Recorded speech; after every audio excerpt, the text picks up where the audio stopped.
show. I let you in deeper than I let anyone else before. Lining up with my broken pieces, took them all and made them yours. Didn't know what my heart be needing. Skipping out, no, I can't keep score. When I lose my breath, boy, you got me breathing. Oh, every little thing you do, every time you hold me, take me higher.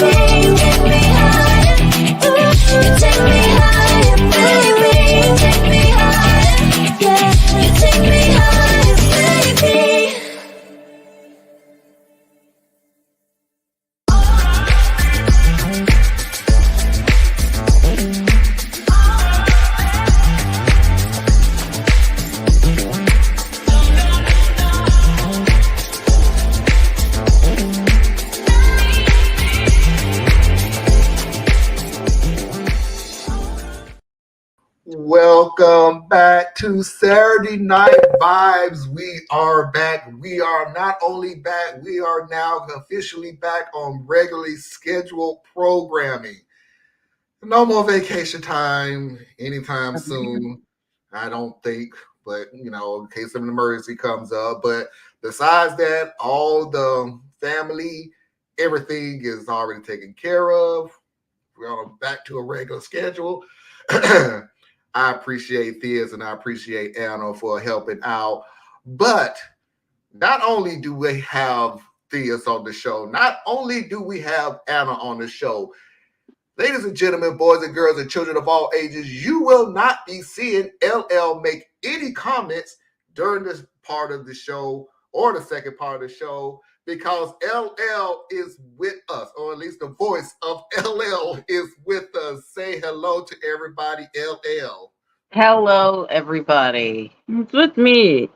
Yeah, we've had a really special meeting, and just he got in Wednesday night, and it's just been full of laughs and smiling so much the face kind of hurts. Kind of a visit. So That's a good thing. That is a yeah, good thing. that is a good thing. It is. It's a good thing. Laughter is really good for you. Theus, how's everything going with you? Theus is listening to music, so he ain't even on the job yet. Actually, I turned the music off because it would be disruptive to other things. But I'm doing good. I'm doing good. Glad to hear you guys are doing good. Hey, so got my cameras are backward. Yeah, it is. Yeah, here we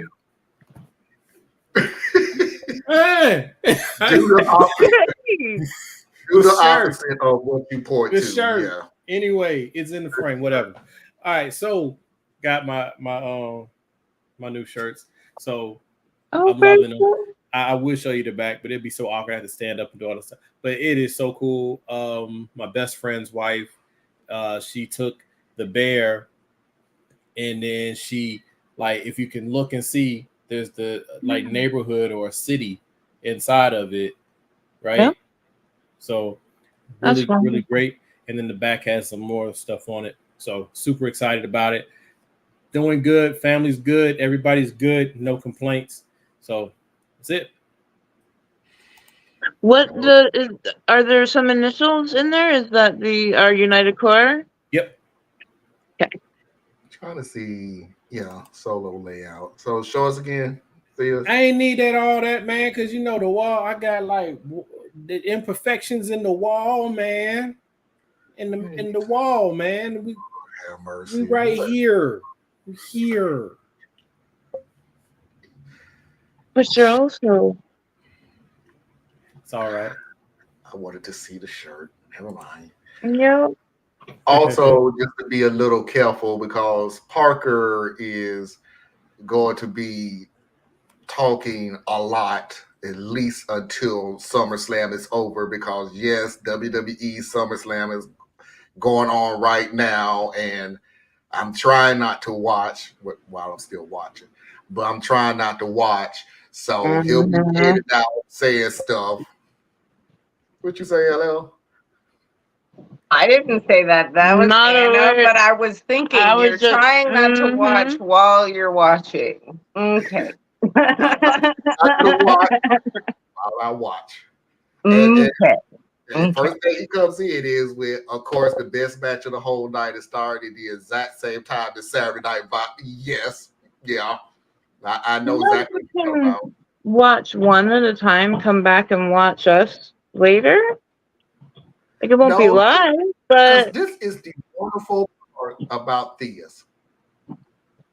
This is the great part about Theus. I know Theus is going to talk a lot. So while he's doing so, I'm going to be watching wrestling. And now I'm not gonna say much out of spite. You can't help yourself. You said that before on many of your shows. Somehow I think that might not be possible.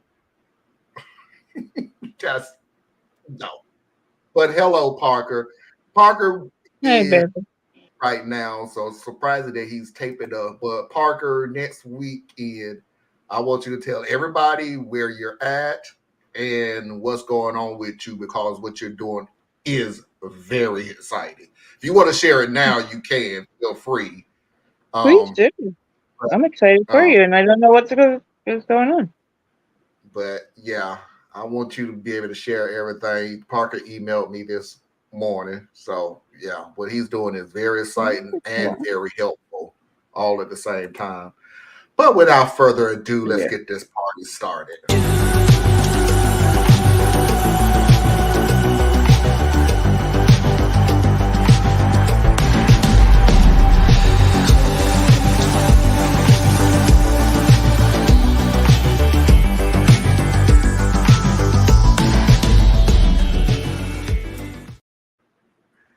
And while I play that, I might as well play this too, just in case.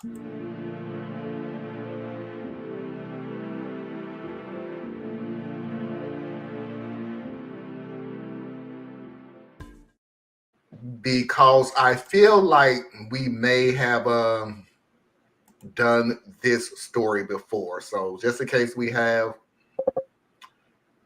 well, you know what I'm about to say, just in case we have, I'm sorry. But I remember, I think it was LL or Afra who said, it's new to me. So it is. I have to remember that we have a whole bunch of new people watching the show now, not like the regular people. So to them, it's new.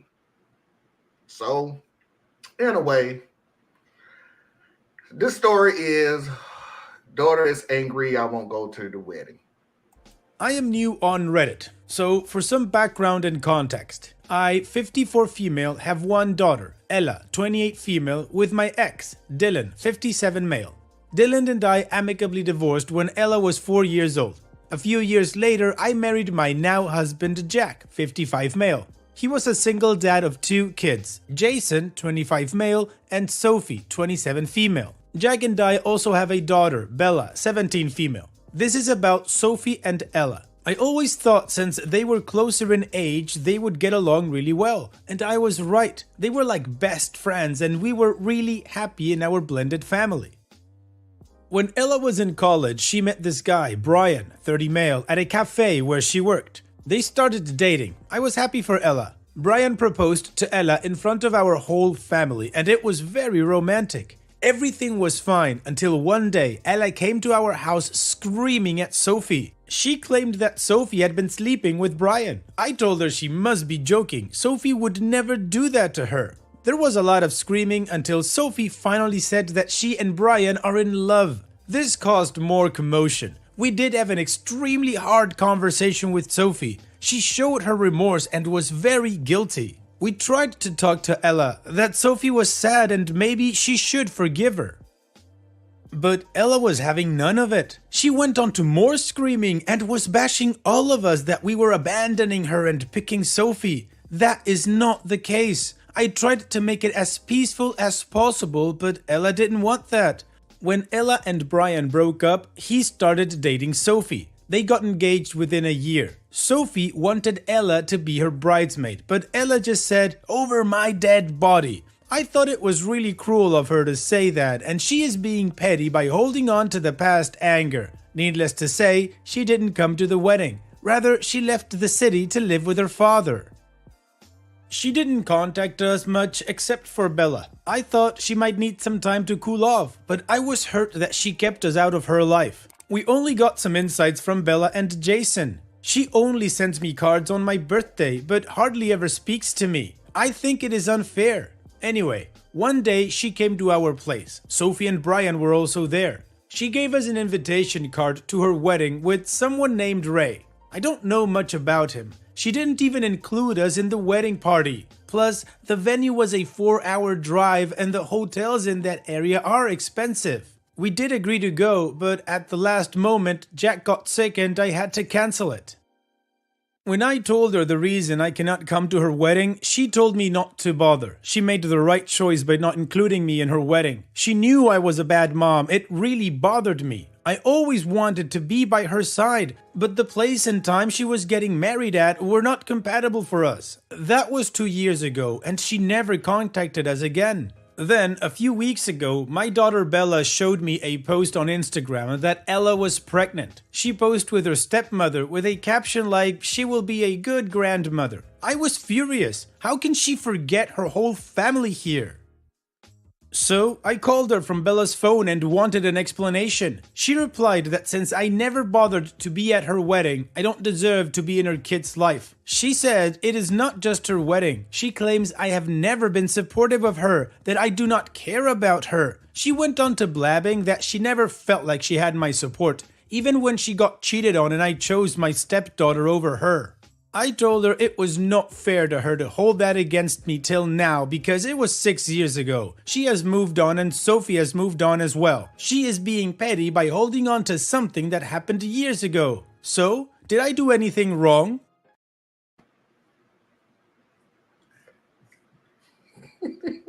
I don't remember that one. You know, okay, I'm good. No. Okay, I'm going to say something real short, then I'm going to give it off to everybody else. Lady, I'm just going to say this because I try not to make every story I hear a political move. But you did make a political move with the whole, it happened so long ago that you should get over it. Yeah, no, not for you. Not for your peace. Which really it would only be for your peace of mind. This is no more than you telling her to suck it up. Get over it. One time thing. And oh yeah, it happened so long ago. You are determined to keep your mind strictly on that one event that happened when those girls were girls. Meanwhile, you keep forgetting that you have let OP down time after time after time over those 6 years. If she was being petty about the thing, the first pettiness would have been, you're not coming to my wedding. Next to that petty thing is, you can come to my wedding, but I'm sending you an invite.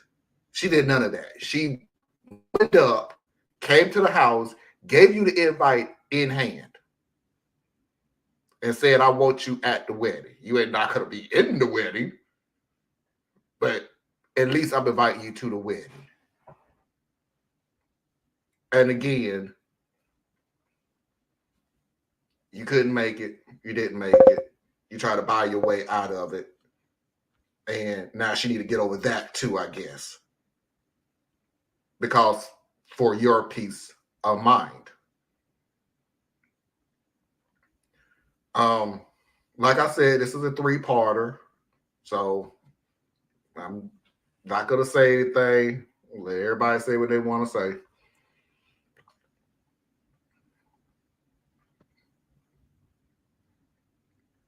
Somebody say something. All right. Go ahead, Anna. Just so far, it sounds like a whole lot of miscommunications and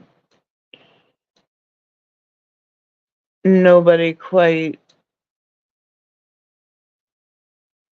said how important a thing is to them. I also was struggling to keep up with names and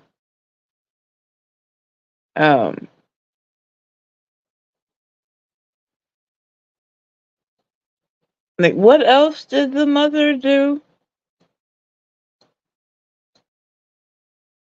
Like, yeah, we know the thing happened with the one guy and the 2 girls. And you didn't support your daughter. But it sounded like there was a lot of piled up grievances. And that's what I don't have a clear view on. But maybe we'll get that more as the story goes. Well, my comment's pretty short because this is one of them train wreck stories I just can't quite care too much about. So you betrayed your sister by sleeping with her boyfriend, then got engaged to him, then got married to him, and the mom was in a real tough position because these are both your children. But this isn't too hard overall because that's where you just come down to who wronged who. And you focus on that and then try to help them create a bridge. I don't know. I've just looked. The sister who slept with her sister's boyfriend, she's just the worst of the worst to me because I'm like, you don't do that to family. You just don't. So I don't have. Plus, you know how I feel about cheaters anyway. So something that was said had me kind of believing that that relationship was no longer. They broke up after. They did break up. Okay. Yeah, they broke up after. Okay, thank you. So that right there. And one thing, you know what I'm saying, this is my view on parenting. What we do as parents has an outsized impact on our children, regardless of age. It's a special kind of relationship. So when you hurt your child, intentionally or not, or not, that has a psychic weight to it in many cases that you don't get as the parent. You don't get to say suck it up or move past it or something like that, because we are supposed to be the ultimate safe space. So when you violate that, your child is carrying that weight now. So this child has been betrayed by her sister, now feels betrayed by her parents. She distances herself from the family, but because, you know, lives are still happening, she tries to give it a last chance type thing. Probably her, I'm just guessing, either her close friend, her other sister, or her groom-to-be urged her to at least try because they could witness the pain that this young lady is still in over her sister cheating or stealing her boyfriend, not on being cheated on, but because in the worst moment where I'm at the most victim state, you still didn't choose to protect me. Whether you sided with me or not is a separate thing. You did not protect me. And then when I show up with the invitation to give to you, that couple is literally in the house. My sister and the dude that this all happened with, right? So that's a lot of emotional weight to put on a person. And I'm not saying this is all on the mom. I'm just saying this is how it hits when you're a parent dealing with kids.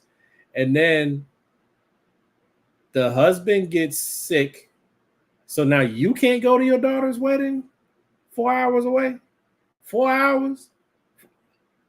Y'all ain't that old. Cause I think they were like maybe 60 or something like that. Maybe they got health issues or something like that. I don't know.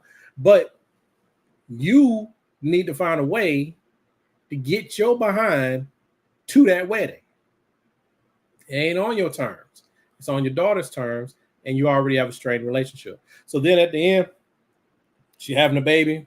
She ain't even bother telling you because at this point, you are family by a technicality. We kind of move past this. You know, it's the mom is running on some blood is thicker than water logic, which, full disclosure, I teach my children that. I teach my children that your blood is number one. Relationships are going to come and go. Eventually, your mother and your father are going to pass away and move on.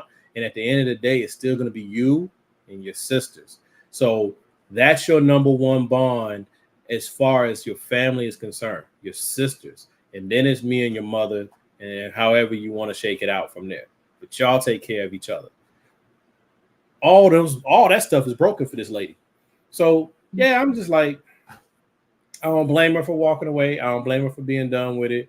I'm sure someone will probably say that the cheating part happened and they were kids because they were in college. But if I remember the ages or whatever, pretty close, they were in their 20s.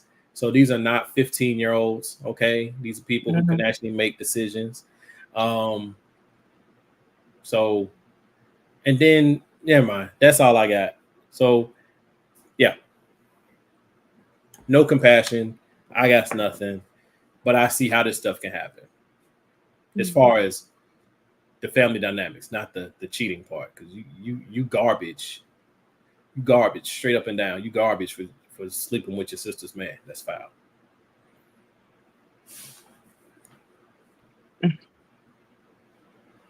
Did you have anything you wanted to say? Parents need to accept their adult children's choices. If you, as a parent, made a choice that your child does not like, you also have to accept that adult child's choice. That's it. All right.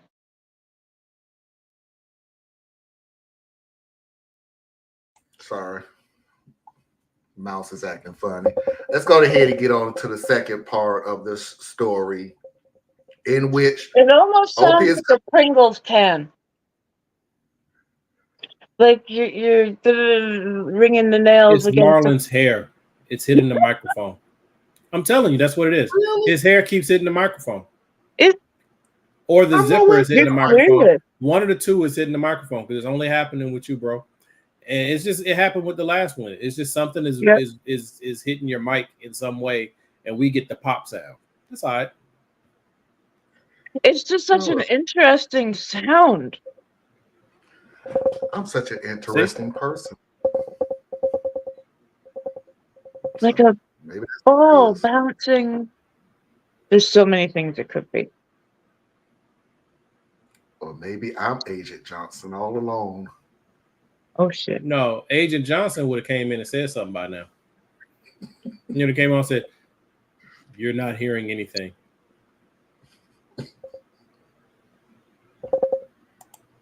You're not hearing anything. Oh dear. Where did that come from? Anyway, let's go on to the next part of the story, in which OP comes back to defend herself against some of the commenters on Reddit. Additional information from OP's comments. I didn't forgive Sophie at all. We did tell her that what she did was wrong. She was begging Ella for forgiveness. And also, Sophie is my stepdaughter. Do you all really think it would be wise to abandon her just for one mistake? And I know Ella was hurt. I acknowledge that. But I didn't take Sophie's side. I just wanted both of my daughters to have a common ground. What I am trying to say is, isn't it time for her to move on? She cannot hold a grudge against us her entire life. Sophie is happy with Brian, and I am sure Ella is happy with Ray. It worked out for her, so why is it fair for her to hold a grudge against us? Also, I didn't abandon Ella. She willingly distanced herself from us. She cut off contact with us. And no, I did not choose my stepdaughter over her. I love both of them equally. If I was in Ella's place, I would have at least attended Sophie's wedding and not leave the town without any short notice. I tried my best, but she was the one who is still cold towards me. And I was devastated because I couldn't go to her wedding. Jack was sick. He couldn't walk properly because he became weak. I would have gone if I could. I sent a gift and told her we will make it up to her. It's not like I intentionally didn't go. OP's edit. Look, I did not abandon Ella. I tried to be there for her. When she and Brian broke up, I went to her place to support her almost every day. I just think it is silly to hold on to something that happened years ago. I get that she didn't want to be a bridesmaid, but she could have attended the wedding. I never pressured her. Yes, I was disappointed, but if she politely declined, I would have never thought it was cruel. And I tried my best to attend her wedding. We booked the hotel too, but Jack got really sick. We did apologize and promised to make it up to her in some ways, but she rejected it.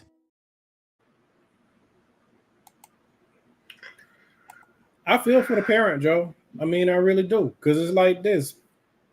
You had, like, you can't go back and fix what was. You can't. I don't care what you're dealing with in life. You can't go back and fix what was. You could take a plate, the old plate metaphor, right? You can take a plate, drop it on the ground, break it, find all the pieces, glue it all back together, and now it's a plate, but it's still broken. It's still, the fractures are still there, the lines are still there. You know what I'm saying? So I get it, man. So like, you had a tough situation as a parent. This is something that your stepdaughter, well, your daughter, because I don't like the whole step thing, your daughter brought into the family. This all falls on your daughter being selfish and doing what she did with this dude. Okay. And then as a parent, you have this mess and you got to make a decision. And I don't know how many options you got. So I'm just going to say you got two options because it's two parties, but it's really just like more like 3 or 4 options. But anyway, you picked the wrong one. You know what I'm saying? You played it wrong. And I'm sure if you could go back in time, maybe you would massage your approach, right? But it's done now. And so, yeah, I would say individually that you have to come to a moment whenever you're really angry with somebody, because I've had this a few times in my life, when you're really, really angry at somebody, where every time you think of them, the only thing you can think about is what they did to you. Ask yourself, if they wanted to, can they give you back what you lost? If the answer to that question is no, then you either need to let them go or let it go, because there's no way for them to repair the damage the way that you see it. So, yeah, all of that. I get where the mom's coming from. Consequences to your actions. Here we go. I still blame the daughter who did the foul stuff. An old boy who's just straight grimy. But then you say, hey, we are where we are. They didn't got married. Are you going to rock with this for the rest of your life about what happened in 1984? Or are you going to sit here and try to build what's best for you moving forward. And I'm saying that maybe the other daughter, whatever her name is doing exactly that. She can't repair what was broken in her world. You missed the boat at least twice. And she's trying to build her life as best she can moving forward. And that's just what it goes, man. That's how it goes.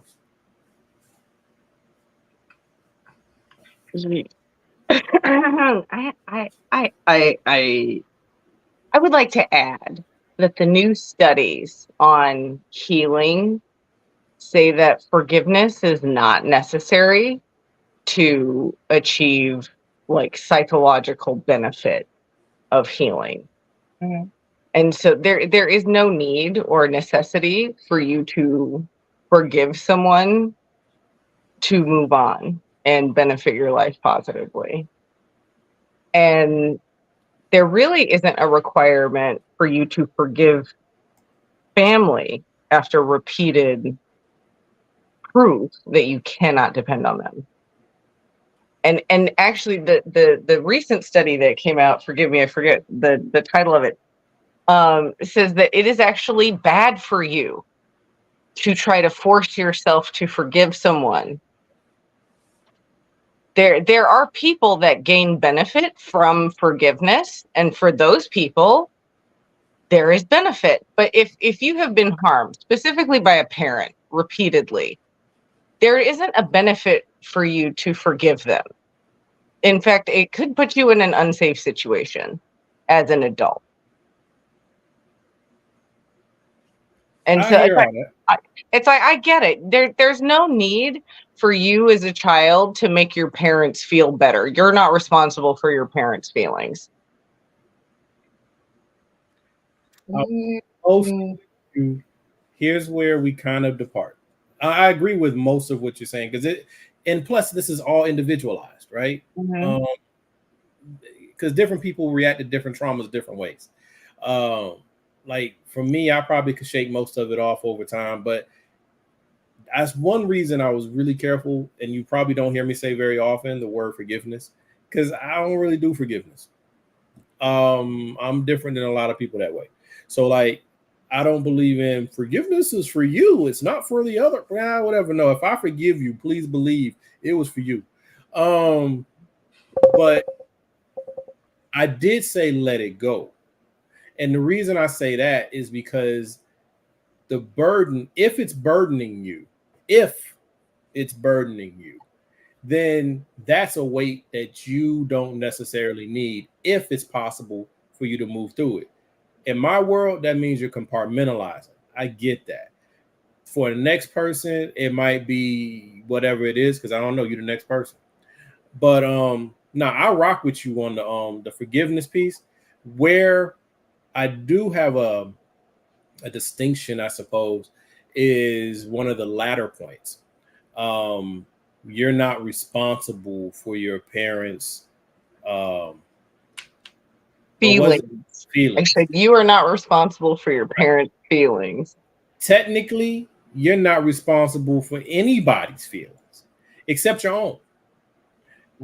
But to me, feelings are extremely flighty. They move, whatever. But while you're not responsible for it, when you love someone, you, in my view, this is theist, you should be adjusting yourself to whatever degree you find reasonable to those feelings, right? Like I'm not responsible for my wife's feelings. I'm not. She's a whole person. But I live my life in such a way that I'm intentionally considerate of her feelings. When they move up, down, left, right, whatever, no, I'm not responsible for them, but I'm responsible to them, if that makes sense. So like with my parents, the same thing. My parents raised me where in this mind frame, which is the parents are here for their children. The children are not here for their parents. That's the order of obligation. But the family must be there for the family. that's also an obligation more on a responsibility level. So I'm with you and not with you all at the same time, but I think I follow the point. Can I just follow up real quick?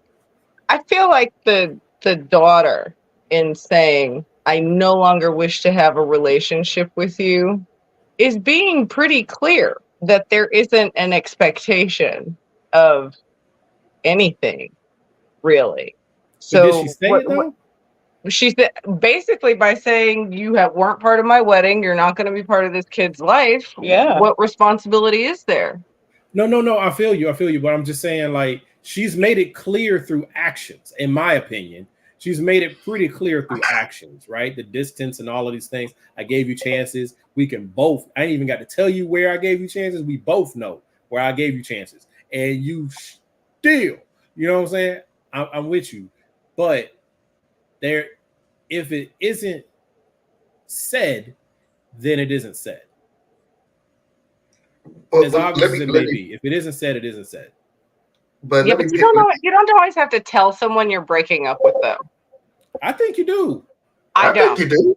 I don't. Especially not if there is a risk over. Especially not if there's a risk to your mental health or your general safety. No, I don't think you do.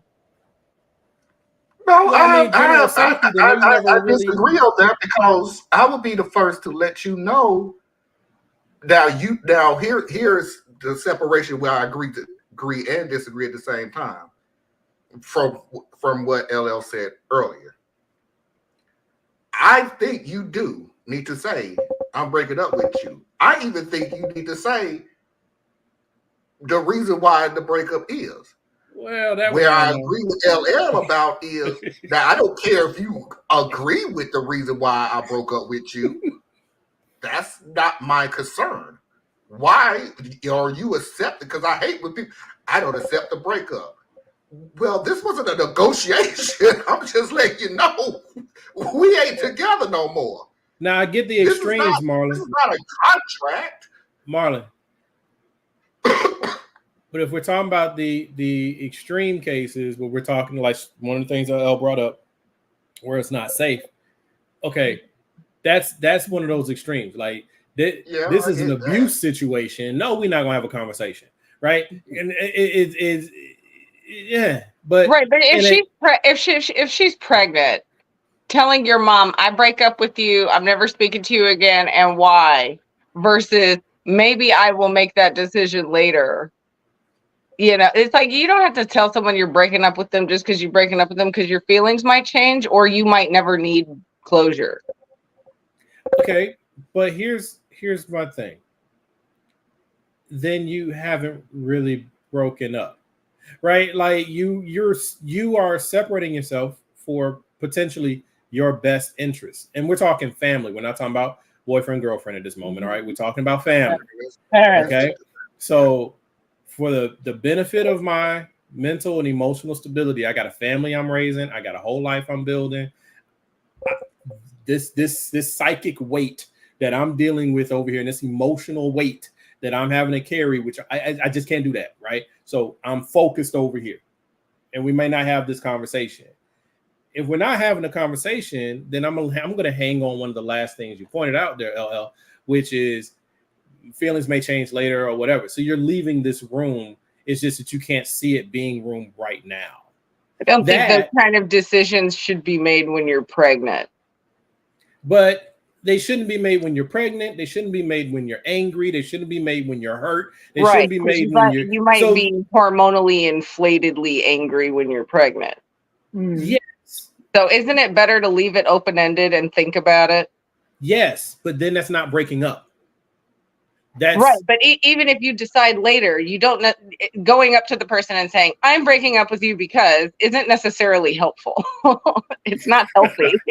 Well, it can be. It depends on the person and where you are in your journey, right?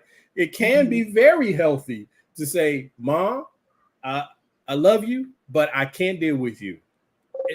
We're done. It could also be viewed as like starting stuff unnecessarily. But the stuff has already been started. Oh, right? yeah. Because you're Right, already angry but and hurt it's like and all that. the person should be allowed to like take time, think about it, make a decision, and not have to announce it. I'm breaking up with you. I agree You with that. know, I you agree know with what I that. mean? What I'm saying is LL, what this is we're what you're arguing over saying. is like a term of distinction. It's the breaking up part. That's the only thing that we're really debating at this moment. It's a semantic type of thing. Breaking up is ending something versus just, hey, we just not gonna mess with each other right now. And that's my point. She's already test driving the breakup. So why does there have to be a definitive line I don't think there does. or a statement made? I don't think there does, unless you're breaking up. But here's the deal: if we're going by what you're saying, LL, you don't make that decision while you're pregnant. That's 9 months. You're not going to say anything after the pregnancy because you still have hormones going through. That's another. My point is, another year. My point was, if nothing ever gets said, that's also okay. I agree with that.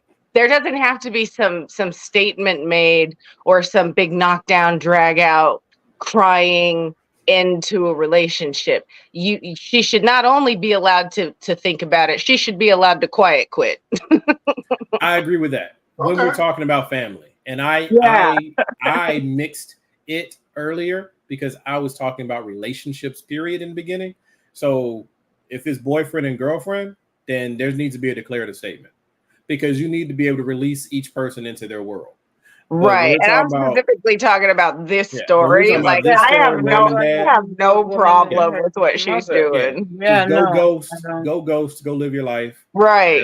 Right. Obviously, she's already moving on. Like, she's not looking for drama. She's not looking for attention. She literally does not care. So why the only person who cares is the person being left behind. And you did something to be left behind. Work that out yourself. Go get a therapist. Yeah, I agree. And here's what I'm gonna make this last little statement. The daughter who has her life, her new baby, her husband, right? The one that was wronged. I don't remember their name. The one that was wrong. Ella. So she's moving on with her life. And she could be moving on with her life with a lot of baggage. But that's her life. The mother, let's say the mom could be right. The mom could be right. Not with the overall story, but she could be right that, you know what, we need to let this go and we need to heal and move on because we've been family forever and we got to figure out. She could be right, but you know what? You can be right and by yourself. The other person doesn't owe you to agree with your rightness. Mm-hmm. They doing their thing. Actions have consequences. All right, everybody. Before we say anything else, we do have one more video and. Right. That's your fault. Me and LL, we just fixed it. There's still one more video. Right. They can't hear you. So we got one last video to get through. And by the way, so plot twist. This is not OP. This is not even the daughter, but it is one of the daughters. It's the daughter who has absolutely nothing to do with this. She's the outside it's person. Not so clear. Okay. It's the outside person. It is the third daughter. The other daughter. The Bella. She's the one who has decided to do this. And I'm going to tell you right now, I only have one issue with her, something that she said that sort of struck a chord with me. Everything else I agree with, but let's go ahead and get into it. Hi guys, this is Bella, 17 female, the half-sister of Ella. So basically, I am writing this update to clear things out. You see, this whole argument with Ella being pregnant happened 2 months ago. There have been fights and crying on my mom's part. I tried my best to explain to her that what she did was over the line and she cannot expect Ella to be okay with it after she, my mom, hurt her. My mom still insists Ella is being unfair. She thinks every other person would agree with her, lol, so I gave her just that. I have been on Reddit for about 3 years. I have seen how people tear apart people like my mom. So I told her that she should post anonymously on Reddit about it. I did help her in the steps to make sure she includes everything, but she still left out some parts. I challenged her that nobody thinks she is right after the crap she pulled. It was hilarious to see my mom reacting to the comments. She genuinely thought people would be on her side. She read the comments for 3 hours. You guys even PM'd her, and those were the cherry on top. Seeing how people actually see her, she literally cried her eyes out. She is still in denial and keeps saying, "They don't know anything." Well, she had a breakdown of how cruel some comments and PMs were.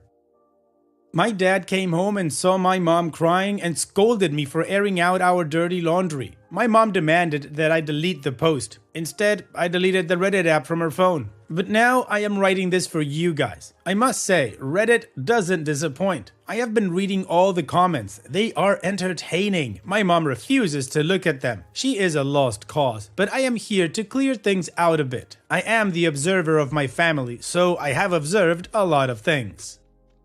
First of all, my mom didn't cheat with my dad as far as I know, since some of you were suggesting. The divorce with Ella's dad was amicable, but that's what I heard. My mom has this weird obsession with having twins. She always wanted twin girls, but that never happened. Since Sophie and Ella are almost the same age, my mom pretended that they are twins. I think she created this whole fantasy in her mind that Ella and Sophie will do anything together and have a matching life. And though Ella and Sophie never had bad blood, they were far from being twins. They are like normal people, but my mom still wanted the twin lifestyle for them. Also, just like you guys pointed out, mom is the type of person who is family comes first. She wanted Ella to forgive everything and be okay with Brian and Sophie so that she, my mom, can show it off to people that in our family we always forgive and forget no matter how crappy the other person is. And Ella was ruining that Disney musical fantasy for my mom. My dad only cared about his bio daughters, though he never was mean to Ella and always loved her. Blood comes first to him as well. Jason pretty much doesn't give a crap. He and Sophie were not that close, neither was Ella and him. And I am close with Ella. The only reason I showed my mom that Instagram post is so that I can show her what Ella is doing. She always asks me about her life, and I thought this would bring some form of accountability on her part. But no, as you can see, I was wrong and I take full responsibility for it. Second thing, mom and dad did berate Sophie about her affair with Brian. Sophie started the waterworks saying she will do anything to gain forgiveness from Ella. Sophie even said she will cut all contact with Brian, but Ella was having none of it. I think my parents got manipulated by the fake waterworks of Sophie. That's why they kept pushing for forgiveness from Ella. And you guys asked what happened to Jack, my dad. Well, he fell down the stairs and hurt his back. I wasn't there because I was a bridesmaid at Ella's wedding, so I spent the whole week there in her town. Sophie and Brian were not invited. Jason was out of town too, but I still think if mom made an effort, she could have easily made it to the wedding. She did try to say sorry and offered to pay for their honeymoon, but I don't think that is enough. I mean, it was her daughter for God's sake. Lastly, my mom lied. Sophie and Brian are not a happy couple, lol. They look like they are on the brink of divorce. My mom still has no idea that Brian cheated on Sophie with a stripper at his bachelor party. Sophie forgave him because it was his bachelor party, so it doesn't count. I knew that she also cheated on him at her bachelor party too. I don't have the evidence, but I just know. Also, a month ago, Sophie decided that she would try for a baby. I am willing to bet that Brian will skip town when that happens, or he might not be the father, but we shall see. Finally, I am sorry for dragging you guys into my family drama. I just wanted mom to see that she is wrong. She even tried to save her ass by replying, but you guys gave her a new one. I was a little skeptical about posting here because I know a lot of you guys would think this is fake and not give proper replies, and sorry if you felt deceived that someone else coerced OP to make a post. So I am being clear once and for all. The first post was made by my mom. This update is being written by me, Bella, the youngest sibling. Let me get my point across real quick. It's mediocre, but it's not in my eyes. I don't like the idea that you're sort of kind of celebrating the fact that your mom had a breakdown. Sorry, but not sorry. That's just not a thing for me. I don't like that. And I'm a mama's boy, so maybe that may be what it is. Like I can call out my mom, but it's still to the fact I don't want to see my mom hurt. But then again, I was raised to call out people and their crap to begin with. It was less about the way I heard it. It was less about I want my mom to be hurt. Rather, I want my mom to see reality. She has created this entire image of how my sisters and I weren't. And now when people start pushing back and asking questions and she's getting all defensive, the satisfaction, I believe, was in, look, everything isn't so perfect as you say.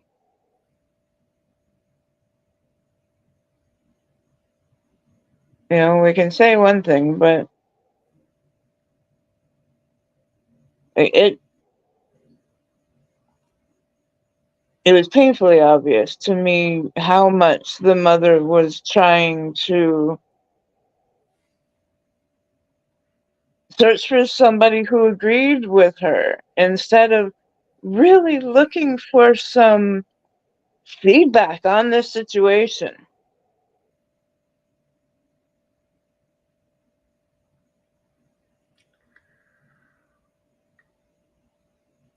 When you go so long, let's say from the beginning, I don't know, I can't remember when they said they got married and blended families. But when you create a world for so long,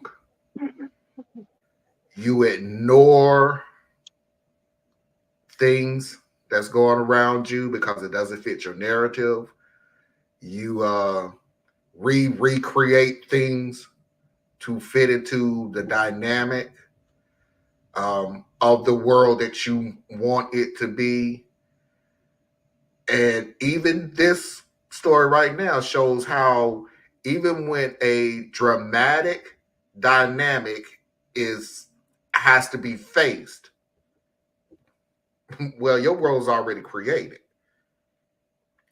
So is it an issue or is it a blip in the matrix? Like we can get past this because we feel we have such a strong foundation. We have talked about this on the show many of the times in a relationship about having a very strong foundation to get through a lot of things. Well, unfortunately, this woman created a foundation that really wasn't there. It wasn't toxic. It wasn't terrible. It wasn't them going head to head every day or something like that. It was hey, how you doing? I'm good. Hey, how you doing? Good. See you at school. Okay. Mm-hmm. It was that. Brother and sister, man, it sound more like they was acquaintance. We know of each other. We live in the same house. We cool with each other, and boom, we can deal with it. That's not what she saw, the mom. That's not what she saw. She saw twin magic. All for one, one for all. Blood thicker than water and all that stuff. She thought it was that close knit. And that's weird. When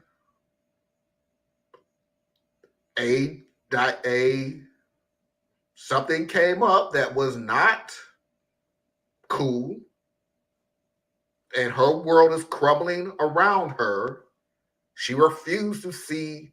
What's that meme that we always see with the dog sitting in the chair and the house is burning around them and he's sitting there going, Everything's fine.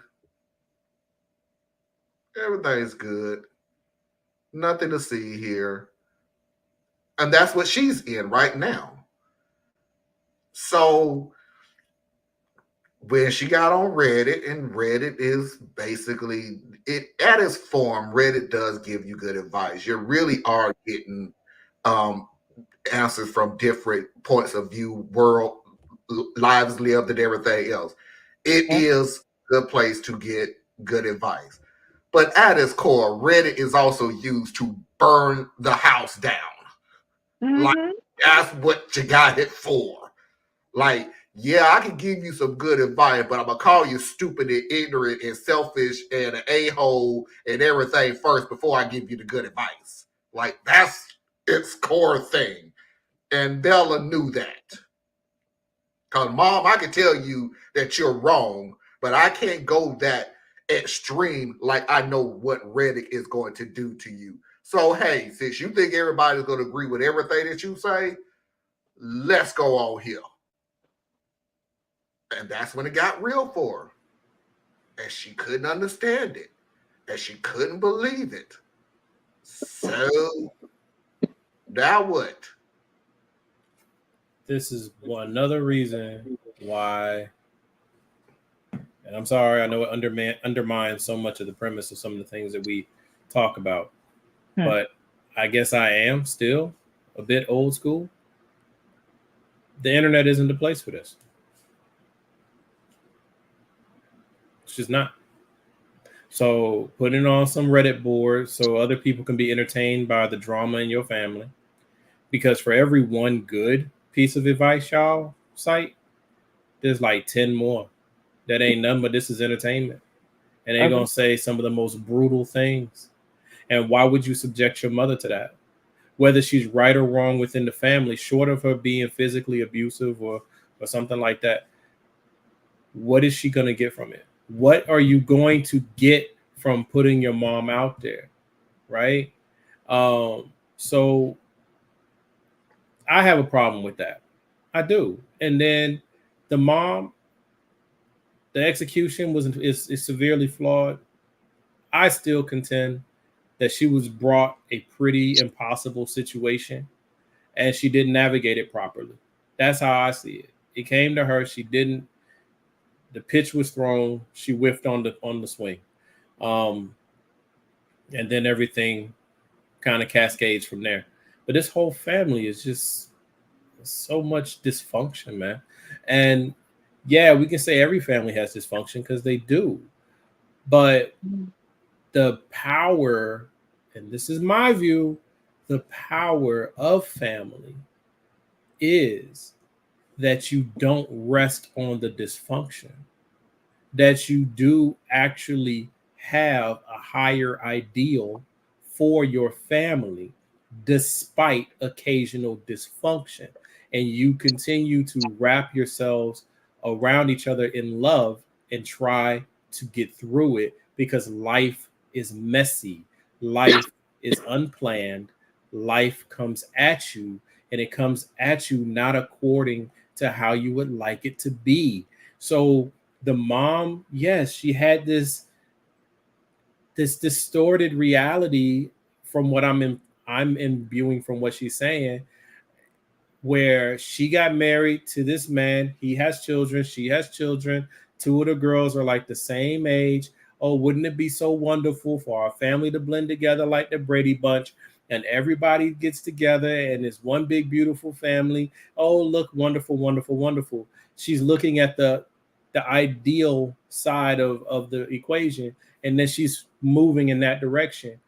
I can't blame her for that. I don't know her background. I don't know how educated, uneducated, what her personal backstory. No, we don't know none of that. But I do know that when you get married to someone and you're blending families, idealism is there. Okay? That's what's there. That's what you're building. Why are you getting married if you're not even trying to get married off of an ideal? You know the numbers. You know divorces are like 60%. Right? But you're not doing that. You're getting married because you're one of the 40% that makes it. And I can't blame somebody for building their life that way and then falling short from time. I just can't. And I'm like, putting this on the internet served no one. Definitely didn't serve mom. And it apparently didn't help sis either. So, I mean, thanks for giving us something to talk about for the last, hour. I would like to stick to my earlier comments. Don't be surprised when your children make choices. And, children, you are not responsible for your children, for your parents' feelings, for your parents' feelings. And I would like to give people permission to not have to fix shit. Like, you don't have to fix shit with your family. Sorry. You've been here long enough to know. I forgot about the don't cuss in the first hour thing. My bad. You almost made it. Only like 2 more minutes. You'd have been clear. You almost had literally I was about to say, we're going to go into the second hour where you messed at the last minute. But no, I agree. You are not obligated to try to fix anything. I'm saying that if you love somebody, you should want to. Now, how much you're able to, that's different. Circumstances, results may vary. I also like to ask, and how much do you want to? Right, and everybody has a different trigger. Everybody has a different trigger. Yeah. Everybody has a different level of tolerance. Right. Something that I would say it would be a rank on a 4 to me might be a 9 to you. You know what I'm saying? And vice versa. I get that. I'm just saying that if you say that you love somebody, love is not a feeling. Love is a commitment. So, you know what I'm saying? That's just how I look at it. Because if you look at love as a feeling, like I said, I give you permission to love from afar. You can love from afar. You don't have to be all up in people's face to love them. No, I get it. I agree. Like my homeboy said, blood is thicker than water, but which one do you want to drink? Actually, that's not the saying. That's the one my boy says. I don't care what you're saying, and you can give me that one. But I'm telling you the one I have. The blood of the covenant is thicker. Yeah. Oh, I don't know about that. That's covenants and all that shit. I said that before this show. That's literally the saying. I get that. LL, learn something. You and I love to go back and forth, and I love this because I actually appreciate. I love you. You are so cool. I gave you my saying. I could give a rat's patootie what it originally was. He's dating himself. That's like totally. That was terrible. Yeah. I said patootie. I stand on it. Patootie. He said it. He stands on it. I support his patootie. That's right. I absolutely do not. That's terrible. I do not support that. That is. You don't support his patootie? I do not support people's patooties. That is not what we do. Marlon is anti-patootie. He's anti-patootie. Yeah. I can go with that. Patootie strike. I think we just said patootie like 14 times. Something like that. It's like the word fetch. We're going to make it a thing. Yeah. Yeah. Another dated reference. Trend setter. Yes. Like George jeans. Patootie. I almost lost that whole mouthful of tea just everywhere. Almost. So glad you didn't. We're going to go ahead and get on into the second hour. Like I said before at the beginning, in case you're watching now, we have a full slate. Am I the a-hole? Positive story of the week. Real or nah, mafia video of the week, in which I know beyond a shadow of a doubt I will be getting into an argument with Thea's over. And of course, Foxy's video of the week. 3-minute break to reboot and refresh, and we'll see everybody on the other side. Stay tuned.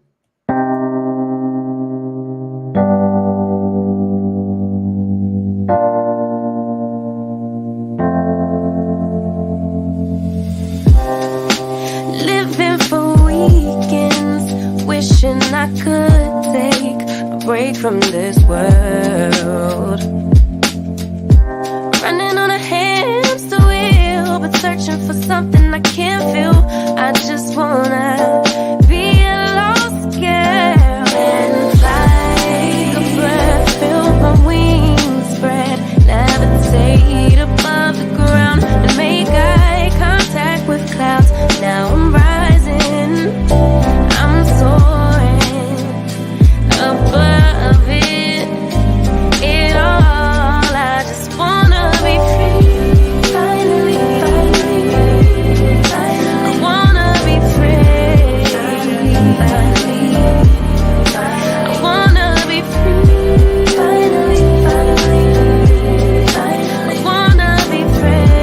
Finally, finally, finally, finally. I always say dreaming, never imagine I lose my spark. Living in this crazy time, putting back the pieces of my mind. I know how to run from the dark and fly. Feel my wings spread, levitate into the clouds. I'm so high above the ground. I'm rising, I'm soaring above it all. I just wanna be free. Finally, I wanna be free. I wanna be free. I wanna be free.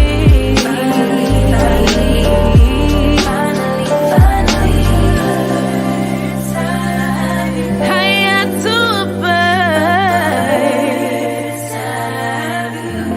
You, I'm rising, I'm soaring above it all. I just wanna be free. I wanna be free. I wanna be free. I wanna be free.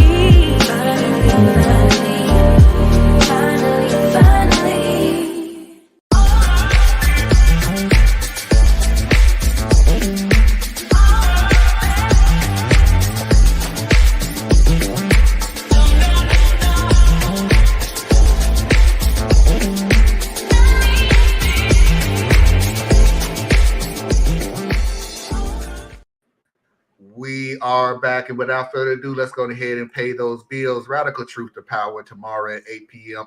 Eastern Standard Time. Please tune in. Please do not forget to go to patreon.com/Tracy Media Fan. Help support Tracy and all of her endeavors. Please do not forget to go to Anna Hart's website, BorelliaEtc.com. Learn something that you didn't think you need to know, but you should. Please do not forget to go to TheisIsOurUnitedCore.com. Communities build movements. And if you need to reach me, you could do so at radtp@outlook.com. That's RADTP@outlook.com. You Hey, still Marvin. got it. It is Also, let me put this out. Theis has recorded a video that is out right now. Please go take a look at it. He has jumped the gun, which is not a slight at him at all, because, like I said, we will be doing a show about that exact same topic immediately after the election. I thought that's what the video was about. No, I'm confused. I missed some. I thought you said he was not talking dumb. I don't know what you.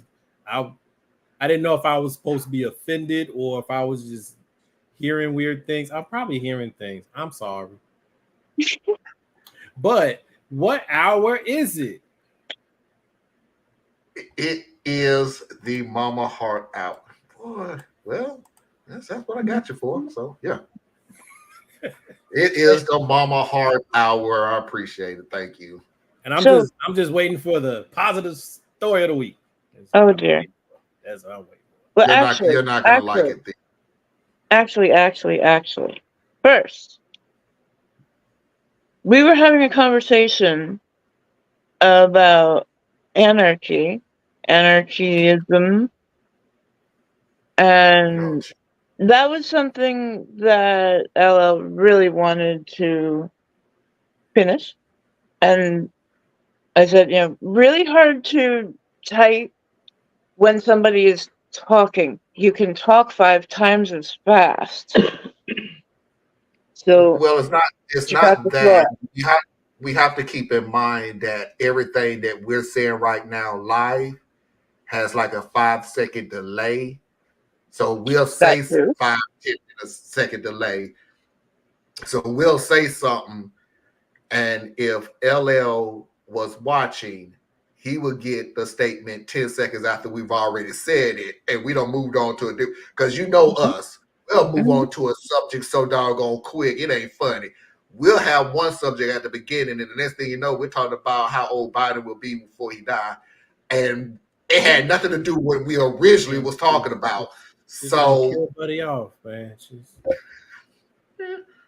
Okay, then. He is such a young man. But we can go ahead and have that discussion, but let's have it at the end of the show so we can keep it moving. But yes, we are going to finish that discussion in this show. We definitely will, because by that time I'll be sleepy and y'all can go toe to toe, and I don't care. Ain't no toe to toe. I just want to hear the other side. I'm good. You gonna agree with everything? Just move on. Ain't a matter of me agreeing. Agreeing to listen ain't the same thing as agreeing to what's being said. Really? I'm just saying. No, that's true. I'll listen. I don't mean I agree with you, but I'll listen. That's it. I get it. Yeah.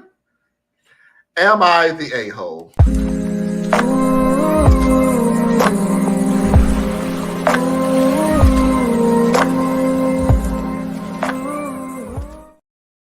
Okay. This is a strange one, because this helps me out in 2 ways. Earlier today, I was talking to Foxy about, you know what? It is August, and it's almost the end of the year, literally, and I don't have no worst of anything. Then I come to find out I have 3 of them just sitting there that I forgot all about, but still, I was like, but I still don't have enough of them. And lo and behold, as soon as I said that, I get one. And that. Worst for a category of worst husband of the year. So, 2-parter. Am I the a-hole for being mad at my wife for having another man in the delivery room with her?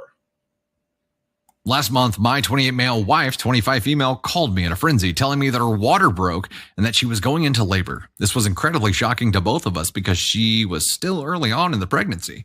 The problem with this is that I was already on the road about 30 minutes away tending to my mother, who had just called to tell me that she was in an accident. Not a significant one, but it still shook her up.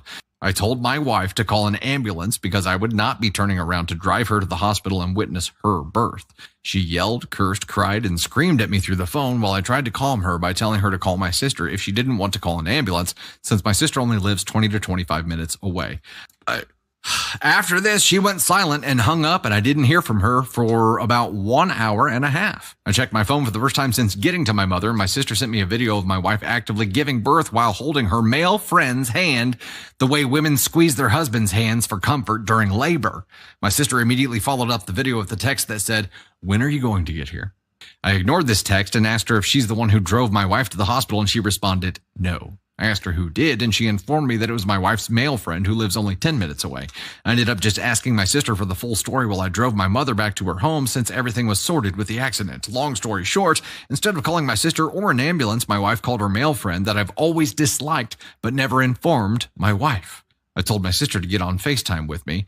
but not to make it obvious to anyone else in the delivery room, and I would stay silent on the other end. During the call, I saw my wife's friend rubbing her back, wiping her tears, comforting her when she screamed and cried, etc. I couldn't bear the sight, and I ended the FaceTime and told my sister to inform my wife that I would be at the hospital the next day after work whenever she got out of labor. So you decided right then you weren't even going? My sister called almost 2 hours later to tell me she left the hospital and that my wife would be staying the night. Well, yeah. The next day around 3 to 4 p.m., when I went over to the hospital to see my wife and newborn son, she was not trying to hide her anger and saltiness from anyone in the room. That included mostly my family and some of hers. When I asked her why she was acting this way, she rolled her eyes and told me to leave her the alone in front of everyone. Later, when I tried to hold my son, she snatched him from my hands. In this hospital, visiting hours ended at 8, but all the guests, excluding me, left by 6. When we were left alone, I finally got the chance to have a conversation with her about why she's being so salty on a memorable day that should have been filled with love and joy. She responded by getting angry and mumbling something about my audacity to miss her birth and be surprised that she's angry. I'm not proud of this, but in response, I called her a cheater for inviting another man into the delivery room in place of her husband. This spiraled into a short, full-blown argument between us that eventually ended with a NICU nurse coming back with a baby. How did his ass not get kicked out of this room by now? It's been a month since then, and my wife only refused to our son as her son, her baby, etc. I've tried to get closer to her by sitting down and trying to have a deep conversation about our family's future, and she flat out told me that she was never having another child with me after what happened, which deeply hurt me. Last week, I heard my wife on the phone talking about who would be godfathers and mothers to our son. She told whoever was on the other end of that she would be choosing the male friend as godfather because he was there for me when OP couldn't care less. This post is all over the place, but let me know if I overreacted in the argument when I saw her in the delivery room after she gave birth, or if anyone knows how to fix my marriage and family. Edit. No, this is not rage bait. I genuinely need advice. Sorry if the wording made it seem that way. I also didn't know the accident was minor until I arrived, and everyone suggesting we get a divorce doesn't know the meaning and dedication of marriage and family.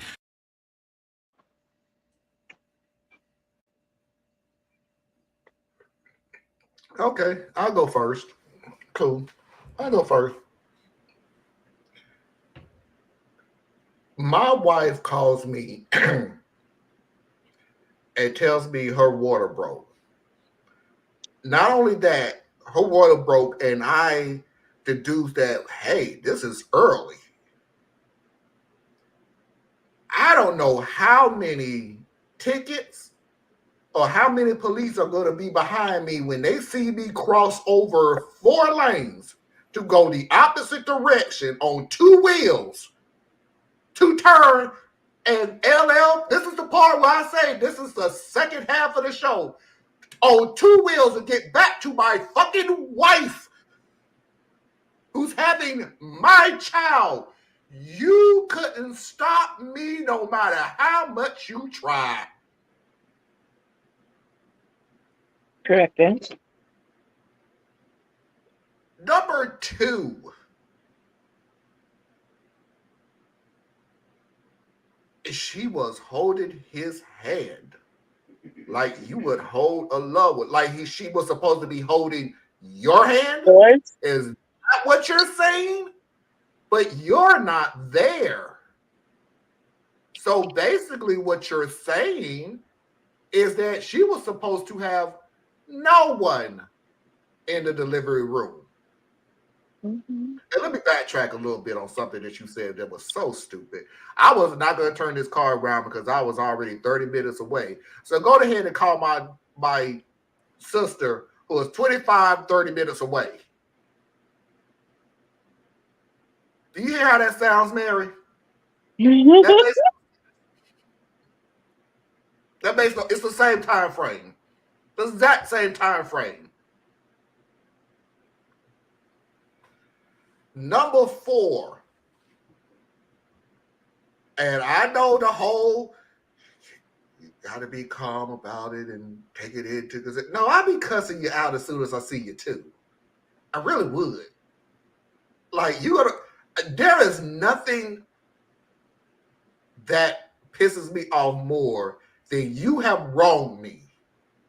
And then you rolling your happy ass in there like everything is okay. everything cool. This is just a good old Saturday and everything fine. And I have no idea what you, it's a slap to my face that you feel like if you stay calm, I'm supposed to forget everything that you wronged me for. No, that ain't gonna happen. No, You wasn't there. You wasn't there for me. You wasn't there for. And if you listen to the story, you was not there for the birth of your child. You wasn't there for the birth of your first child. Your first child. I mean, gee. I would like to add, she didn't say she wasn't not having children. She said she wasn't having children with him. Nope. Yeah. Nope. No more. Nope. Because she can't depend on him. She can't. She can't depend on somebody who. I got to go to my mom, and I understand that. I literally understand what you're saying. My mama hurt. I got to go see what's going on with my mom. I get that. But as soon as my wife is hurt, yo, sis, our mom is hurt. You need to go check on her. But my wife just called me and said that she went into labor, so I got to turn this car around. Click, and it's over with. The conversation is over. We done with this. But that was too much for you. Man, I'm sorry. I just I am refreshed. I've done all my husbandly duties, my fatherly duties. I knew it was gonna be Canada summer, and I got all the way through it. So the old model is back. I refuse to go. I'm going back to the way I am. Fuck all of y'all for thinking I'm going to take the high road on a lot of this shit. I'm not. I'm bringing the same chaos that you brought to me. And if I'm in labor and my loved one has decided to continue with the trip, and you expect me to be cordial in front of whoever in that room, the only thing I can say is, ma'am, sir, y'all may need to leave this room because it's about to explode in here, and I don't want y'all to be involved. So y'all may want to leave because I'm gonna have a few choice words, but I just don't want y'all to see me in that state. And then let y'all decide if y'all want to stay in that room or not. Whatever it is that I got to say, it's going to be said. All of it. I'm that, baby. I'm not that calm person anymore. I'm full of energy. When you are the father, I was calm the last couple of shows because I was tired as crap. Oh, okay. I was tired. And I was thinking that maybe I'm on the wrong track. Maybe I do need to think first on a lot of situations and think things through. Nah, I'm back to using my fucking emotion. I'll calm down when I feel like it. When I dare well feel like cooling down, I'll cool down. And if I said some things out of context because I was emotional, I apologize if I think that I was. When I think that I was. Not because your feelings hurt. Because you abandoned me. I ain't trying to make you feel better. You can squint your eyes all you want to. If I'm in labor and my husband refused to turn around and see me, I'm going to look at it as a bad. I squinted my eyes for two reasons. One, I got a light that's right in front of my face for recording.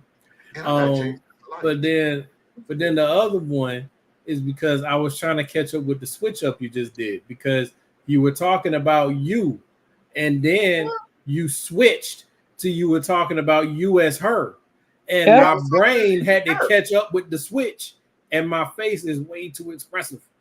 Yeah, it is. It is. It is. It really is. You can. I'm going to mute myself so nobody can hear me talking. Then your face just gives away everything that you want to say every single time. But anyway, hey everybody, my name is Marlon. I'm back. Anna. Oh yeah, I love it when Or he just LL. comes it.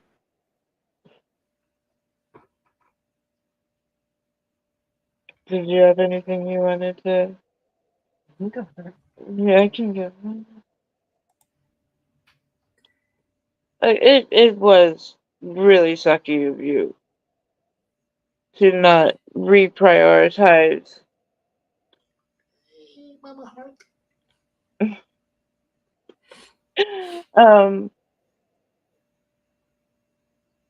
Oh, and When your hello, wife Dash. needed. Hey, Dash. Sorry, Dash is watching. You. Hey, yo, just saying hey. Hey, Dash. I'll be on his show this coming Wednesday live. Cool. Oh, I understand every single one of her feelings. It's like we were talking about a couple weeks ago, where the guy did not live up to this time when the partner really needed him to say, I've got the core family and I can put them above everything, including my mom. Especially when my wife is saying, I need you. I need you this weekend. And no, family can't come to the cabin. You don't need even your wife to say, I need you at this point. She's in premature labor. Get your ass to the hospital. Now, I said, like, this does happen. People are across the world at work. They jump on a plane. They do their utmost to get there as soon as they can. That is the correct answer.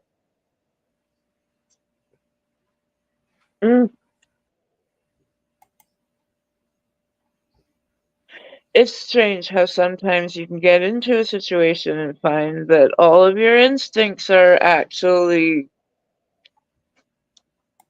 completely fucked up. Because, I mean, this guy, let's go towards mom with the minor accident. Instead, just as Marlon said, sis, need you to go check up on mom. I need to go to the hospital. Make sure my wife and son are alright. She goes abandoned. No, I get it.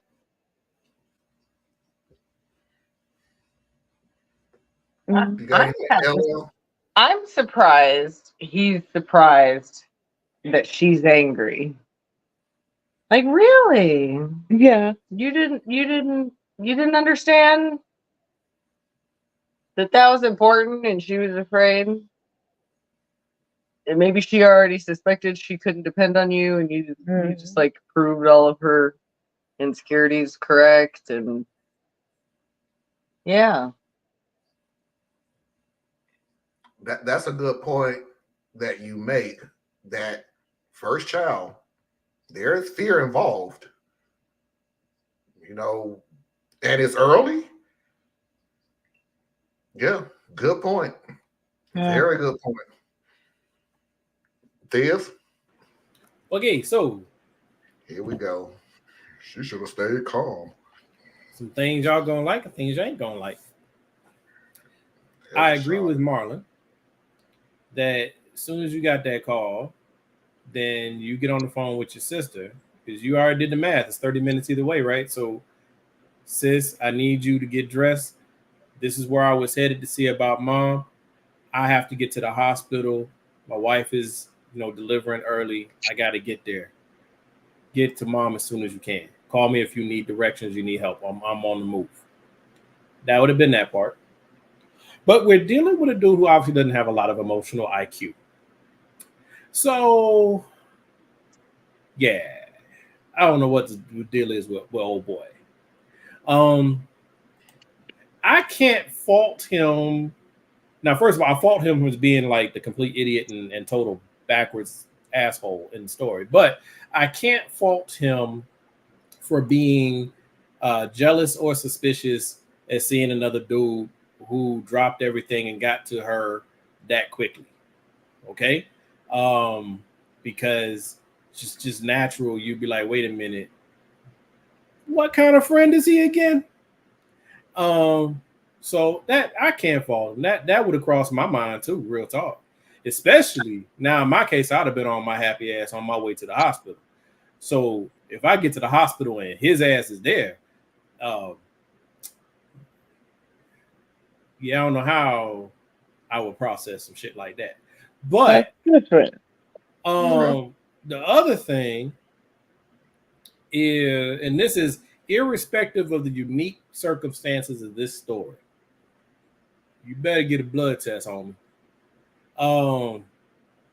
Because some of the reactions, and I think you should have a blood test anyway. You can shake your head all you want to, Marlon. I think you should always have a blood test. I don't care how committed you think your relationship is or any of that other shit. You should always do it. One, it protects the mother and the child in case you decide to flake. Two, it protects you to make sure there are no mistakes because it only takes one innocent indiscretion for some shit to go sideways. I think everybody should give. I think it should just be part of the process. So yeah, trust is a wonderful thing until it's broken. Mm-hmm. And then her, you now know, even if he loves you, let's say he really does love her, but I don't think this is a good way of showing it. Even if he, in his way, genuinely loves her, is it the type of love that she needs? She has to decide that. She's got to process that because he was just tested under pressure. And she now sees the type of man he is under pressure. Now, in the world, in the Neanderthal caveman world that I apparently inhabit, that would shake my wife's trust in me. Because one of my key roles is I'm the one who stands up when we're under pressure. I'm the one that finds calm in chaos to make sure that she and my kids and everybody else that I consider myself responsible for is okay, even if it's at direct cost to myself. So this would have been one of them times that would have broken something because I flaked. You know what I'm saying? So she's got to decide if that matters to her, because that's different, right? Me and my wife, that would have been over. She wouldn't have shown out like that, I don't think, but it would have been over. It would have been over because that's not something you fail. That's not some shit you fail. But this lady may have a different matrix. I don't know, but it don't sound like she does. This is messed up relationship. He doesn't have any emotional IQ. He can't process things. And actions have consequences, like I said before. Just taking this with the story right that we just did before it, you were faced with a serious situation. It happened all of a sudden. You were tested and you failed. All right, let's get to the second I knew part. Marlon wasn't gonna like the part about getting the test.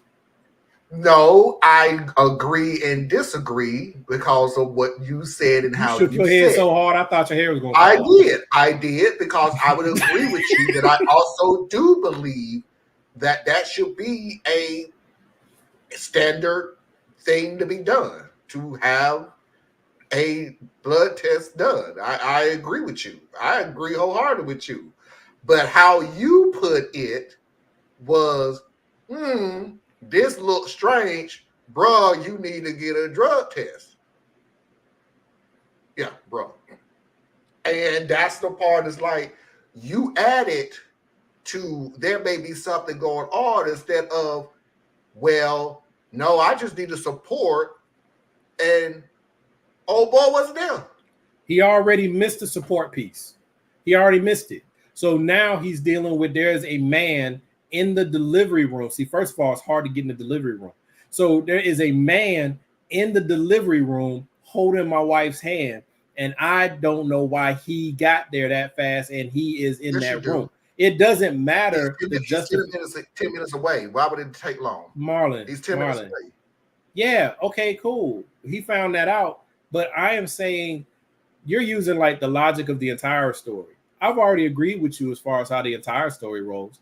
I am saying as a human being, and you see another man in the delivery room where people who are not family cannot be, and he's in there holding her hand, it is natural that he is going to think in his head something ain't quite right, especially when you're dealing with a dude with this level of emotional intelligence. That's my point. So given that, he will never rest easy with this scenario. He just won't. So you need to get the test. Either you are right and something ain't quite right, or you are wrong and you need to shut that up, let it move and let it flow, because you can't hold that against her. But a dude like that has to have proof. That's all. That's what I'm saying. Okay, but you're doing the right and wrong thing. I'm saying what's logical and probable. I'm using logic. I'm not saying you're not using logic, brother. It is hard for me to use logic. It's hard for me to use logic on somebody that you say is emotionally inept, I guess is your way of saying it. I'm just saying his emotional intelligence isn't very high. Emotional intelligence. But there's a lot of people who are like that. You got sociopaths who are well-functioning people in society, but they're sociopathic. They don't process things right. Everything is a math question for them.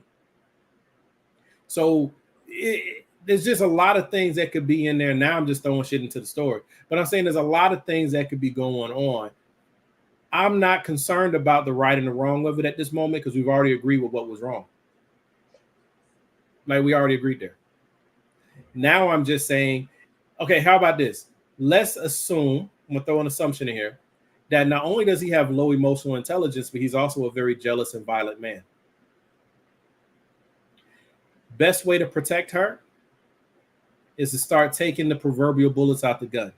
What are the things that are going to trigger him about this situation so I have the breathing room to get the hell away from this dude? And that could mean making sure that you have airtight that this dude is not a problem. I'm trying to figure out in real life practical application, how do you protect yourself and how do you ameliorate a situation? That's basically it.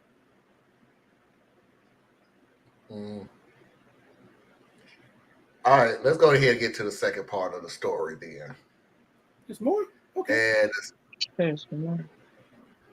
There's more. Yes, there's more.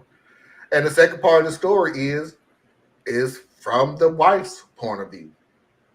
I'm the wife from that post. A friend found it and sent it to me. Still don't get why he didn't post it on a burner account. Anyway, I decided to make an account to respond, clear some things up, and tell my side of the story as briefly as I can. Yes, I did call my husband to tell him that my water broke, and he did tell me that he wouldn't make it and to call an ambulance or his sister, who has called me a slur to my face before, so I don't know why he thought that would be a good idea. I did not call his sister because we don't get along, and I have a friend that lives closer to us. He ends up driving me to the hospital, and his sister pulls into the lot almost right after us. Don't know how she knew I was going, so now I'm in pain, scared, upset at my husband, and have someone I don't like with me during my most vulnerable moments. I was holding my male friend's hand because why wouldn't I be? Now, it was very obvious that sister-in-law was recording me in some way because she was basically isolating herself from everyone else in the room with her phone to her chest and pointed at me. Wait. Super sneaky, sis. Way to go. I didn't think that she was on FaceTime with anyone. I just thought she was filming me, which is equally as weird as I'm not sure why I brushed it off or didn't ask about it when I was more stable. My husband did in fact show up the next day around 4 p.m. and tried to act like nothing happened, and I was very moody and rude to him, which was probably very immature of me. This later broke out into an argument after everyone left where he called me a cheater, and I also said some very nasty things. I have been isolating me and my son from him as much as I can and trying to be less dependent on him in some aspects. The reason for this is because I feel like I can't trust him to keep my son safe or change his diaper or pour my breast milk into a bottle and feed him or burp him or basically do anything for my son at all. Notice the my's there, not ours. It is true that my son and I are financially dependent on my husband, like he has stated before, and because of this fact, I cannot divorce him, not now at least, because I do not have any support system or family that lives near us to help me and my son. I am still in school.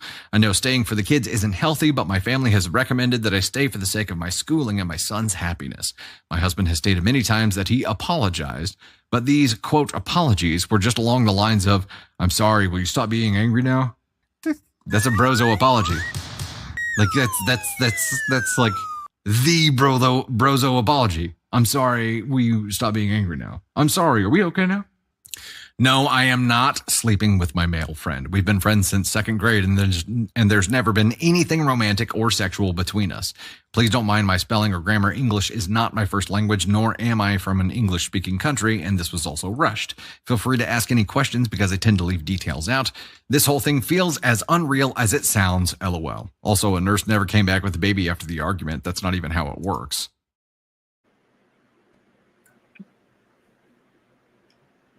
So, hey, if you, one of the things, just a quick thing to the dudes out there who think that they don't have to be in tune with their woman, yo, start teaching her how to live without you, and she learns how to live without you. That's how it works. also understand something about a woman and people, most people, I'm going to say most, that people can be very adaptive to their environment, even when it's a toxic one. When she says, my son, my son, my son, and you're upset when she keeps saying that, keep in mind when you kept saying her birth, and her birth. Well, it is her birth, bro. Yeah, it is her. Our She has baby. to do it, but it's our baby. Our baby. But she's let's doing just yeoman's work. let's just don't say that. I don't understand why I need to be there for her birth. Yeah, that's yeah. You don't understand why? You don't understand why? He's next level Chad, man. He is next level. He's ooh. Anna and LL, y'all got the last word. I pretty much said what I had to say. He's a dumbass. Yeah. Yeah, that covers it. Yep. You an a-hole. Yep. Positive story of the week.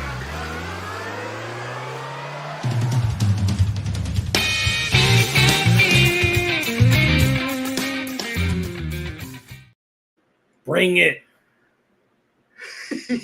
You're not gonna like it, Theus. You're not, because it's about spanking, and I know you are against spanking. But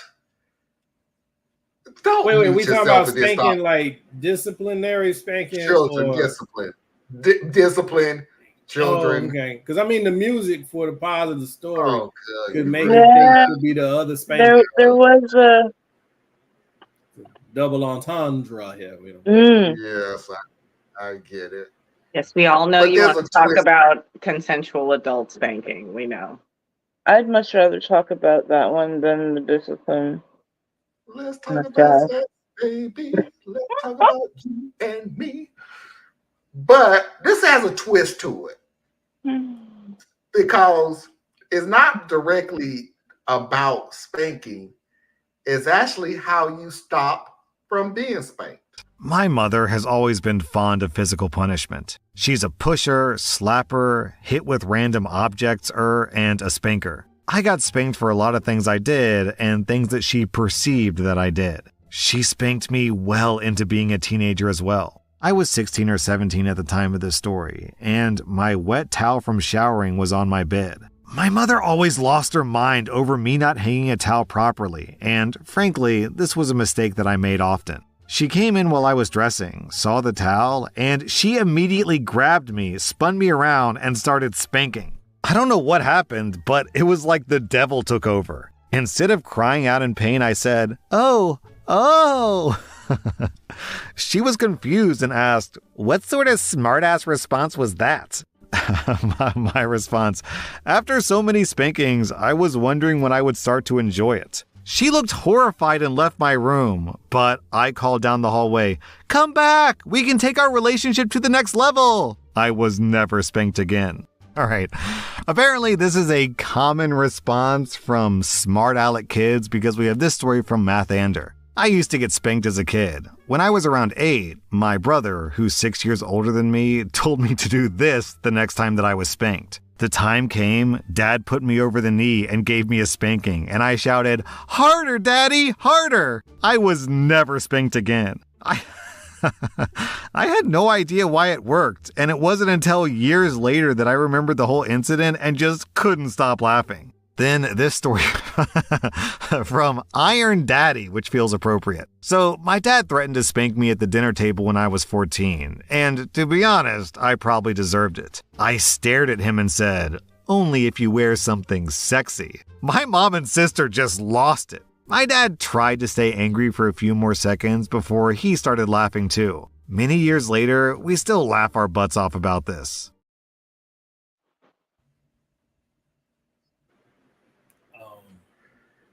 No. Oh.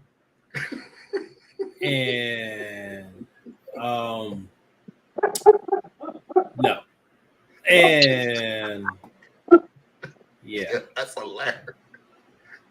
I don't care. First of all, I have one issue with the story, but the first story was my favorite story. Wait, we could take our relationship to the next level. I'm sorry, I lost my shit listening to that. But yeah, your mother is not a spanker, that's an abuser. Let's make it perfectly clear on that. That's abuse. But oh my God, I'm just your child. Wait, we can take our relationship to the next level. I lost it, Fizz. I'm sorry, I lost it. Hey, I'm just saying, okay, taking it in the form of humor, yeah, that was a little funny, because it was unexpected or whatever. But that's only if I'm taking it in the form of humor, because but realistically, no, right? It's a spanking, and you're a child, and then you're sexualizing it to make your parents uncomfortable. Yeah. That's not okay. It's just not. No matter how funny you want to make it, this is still a child in this scenario. So no, so yeah, that's that. That's if you. But I understand if you're just taking it as just another joke, then ha ha ha. The turn of phrase was unexpected and silly. Yeah. And then you put the stories together, and then it just becomes like another blooper reel. Mm-hmm. But yeah, no, I'm not seeing where the good story part is. Yeah, not seeing that. And I don't think that spankings make you a bad parent. I think it makes you a lazy parent. And there are circumstances where you may have to spank. I don't know. They could be. I think I might have spanked my kids twice in their entire lives, and that's twice across 3 children over all their years. Like, it's just not me, but that's my flow, right? Other people have different flows. I got plenty spankings as a kid. But I also know that those spankings did nothing to change my behavior or my outlook on things. What it did was it taught me how to maneuver around my parent. That's all it taught me. It taught me how to maneuver around my dad so that I didn't get spankings. I was still doing what I wanted to do. I would just shift how I did it. Okay? Because all a spanking does is it teaches a child you don't want to get hit, so find out a way not to get hit. And then there's the social aspect we've already covered before about why I'm not with spanking, because as a Black person, you're not going to convince me that whipping my child is not a learned behavior. But yeah, so that's it. Those are all my angles. I'll be quick. Spanking is abuse and teaches manipulation. So I am not at all surprised that the children are manipulating the situation to stop the abuse. Mm-hmm. Not surprised.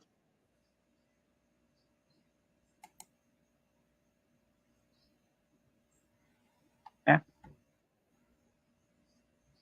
I'm still looking for where was this the positive story of the week? They tricked their parents into stop abusing them.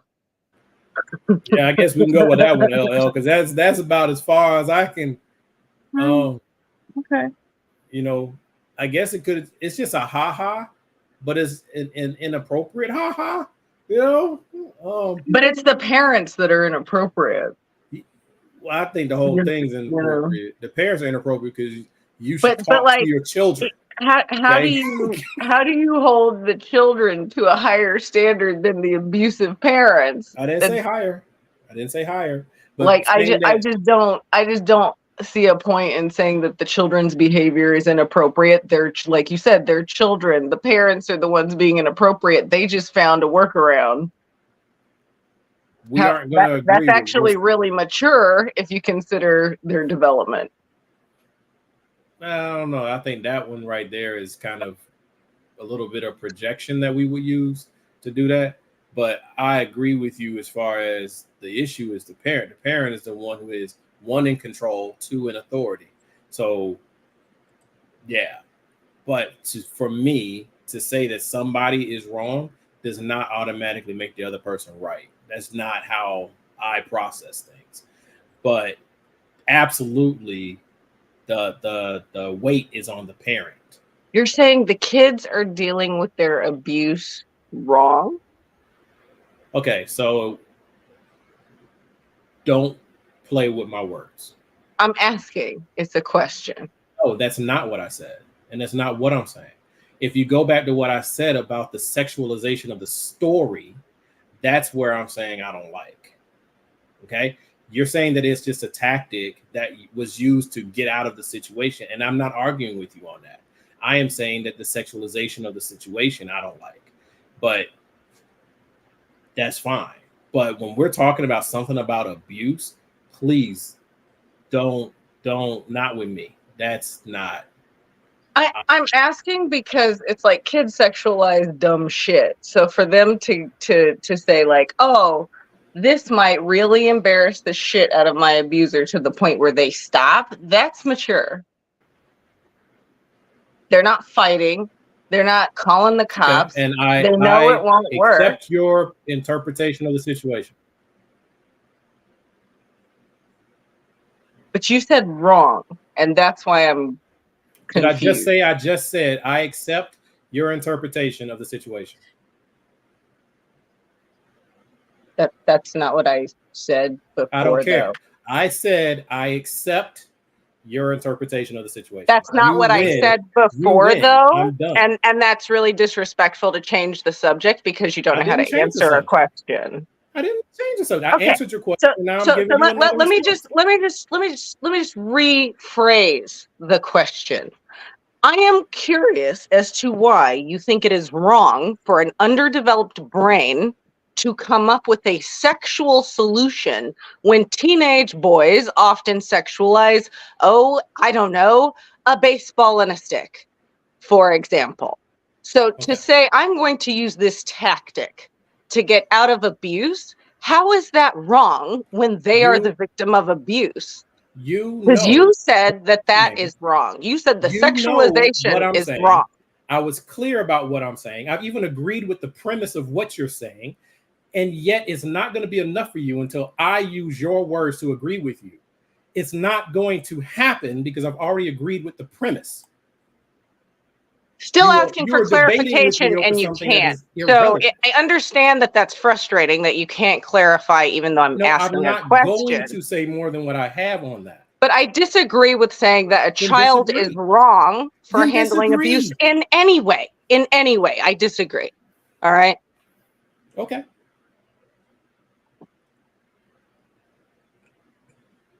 Are we done now? I don't know. Are we? Yes, we are. We are done. Yes. We are done.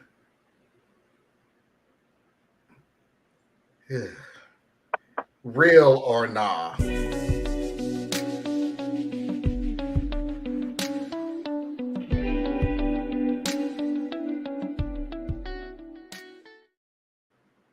Just trying to calmly sit here, watch my wrestling. Just messing stuff up. So this is a two-parter, and I'm not even remotely trying to think that this could not possibly happen. I get it. What I'm saying is what I've said before on this show. I have receipts. Because something could possibly happen doesn't mean that it's a norm, that it always happened more than what we think and all that other stuff that we like to say. Parents get married for the fourth time. So my 26 female parents, both 50, got married when I was 5 and I was the flower girl. When I was around 10, they got divorced, which no one saw coming because they never fought. I feel like I have to mention, my parents were both very wealthy and kept finances separate. And so it was an easy divorce, and obviously they could pay for it. When I was about 17-ish, they decided to get back together. And me being 17 was overjoyed and was a bridesmaid at their second wedding. I really hope you see where this is going. But they ended up separating again. They didn't tell anyone and didn't get a divorce, but we all knew they were separated. And 3 years later, they wanted to renew their vows, in which I was asked to buy a nice dress for the occasion. Surprise! They got divorced. Again. And only after 3 months after their renewal. After that, I sort of just lived my own life because I wasn't exactly thrilled at whatever they were doing. And honestly, really over it. So, a few days ago, I got an invite in the mail to my parents' third or fourth wedding after 6 years, and so I called my mom about it. She was super excited and told me I was old enough to be her maid of honor and that she wants me to buy a $1,500 dress. That's a solid no for me. I told her I'd be her maid of honor, but I'm either going to wear the original bridesmaid dress, which is a cream color, or the other nice one I got, which is brown, because I'm not buying a $1,500 dress. She freaked out and told me that those don't match the color scheme, which is pink and green, and that she knows I can't afford it. Which is true, as I got an inheritance from my grandfather's passing. However, when my fiancé and I moved in together, he made clear he didn't want me to be paying for most things, and he wants to do it 50-50. So, we got a small apartment that he could afford to pay his share of, and all of my extra money is in savings/college fund because we want a large family of 5 to 7 kids, and they are, well, expensive. So I reminded my mom of that and told her that I also would like to use my money on other things that won't be worn once, and I'll have to buy a new one every 3 to 6 years. My mom called me a spoiled brat, and that I'm wasting my privilege, I have no words, and that I'm telling her I won't be part of my own parents' wedding. I told her that I was going to be willing to show up to the wedding and not be the maid of honor, but at this point, I'm not showing up at all, and told her to call me when they get their next divorce. I hung up, and got a slew of nasty emails from my family throughout the day, and my friends are divided if I made a right call, with the premise that they are my parents. Am I the a-hole? Wow. So I was expecting something completely different when she was talking about like the 4 marriages or 4 divorces. I can't remember which one it was. Different. They keep marrying each other. Yes. Yes. Hey, I don't know. They got the money to afford it. They got it structured to do it. They just kind of dysfunctional. I'm with the poster. Like everything she said, I just ride with everything that she said. It all makes sense. And her parents, they apparently can't quit each other, but they can't quite function under the umbrella of this thing they call marriage. But they keep trying. They ain't hurting nobody other than wasting their daughter's time. And maybe they just like getting presents. Yeah, you ain't getting no more. But they're not hurting for money. So I don't know. They're not hurting anybody except for they're wasting their daughter's time. So I'm 100% with the daughter. However she decides to flow with it. The way she laid it out made sense to me. I heard a fake story. Fake AI. a fluff instead of a slew. No, there were things that didn't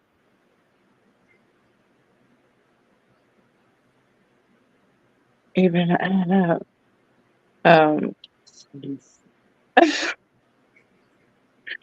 Fluff of I don't know. This was just too disjointed, and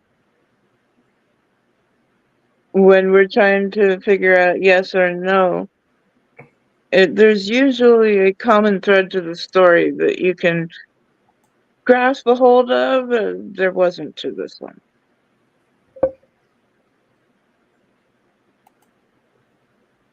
If this is real, if can't use that word more than I want. If this is real, I'm with OP on this one. I lost energy probably after the third one. Because I was 17. Well, she said she was 17 when they got remarried. That's wedding number 2. I would be happy. Hey, my parents get back together again. Cool. Here's nobody you get a divorce. Okay. Well, there you go. I'm in my 20s, early 20s and everything. It is what it is. You get separated. Okay. Should have saw this coming, but cool. It's their life. We're going to renew our vows. Okay. Cool. You renew it. Then you divorce. Bruh, you know what? Okay. I'm done. Hey, guess what? Hey, Ma, don't call me no more with this crap. I don't even care. I'm not buying nothing new. I'm sitting in the audience. I'm not coming to the reception. I'm just gonna see y'all do this bullshit one more damn time, and I'm walking my happy ass out. Can you please get married somewhere where I can have a fucking baby after y'all done? Cause I'm out. I don't care no fucking more. Get married, don't get married. I don't care. I just don't. I don't even care. I'm mad. I don't give a fuck, Mom. I'm mad at you now. Who cares if you get mad? What you gonna Touch the nerve, Mom. What you gonna do? Get divorce me? Ooh, I don't care. Don't I'm wasting care. my fucking time. Could you please get married in Miami and tell me what we can do? Because I can hit the damn beach as soon as you say I do. Peace. I'm out. Bye. I'm out of here. Oh, he gave it. We'll see each other in about a good 2 damn years after this anyway. Oh, sorry. I'm actually giving y'all that. We'll see y'all next year. I'm out of here. Y'all have printed up divorce papers with everybody's name and shit on it. All y'all got to do is sign it. I don't even care anymore.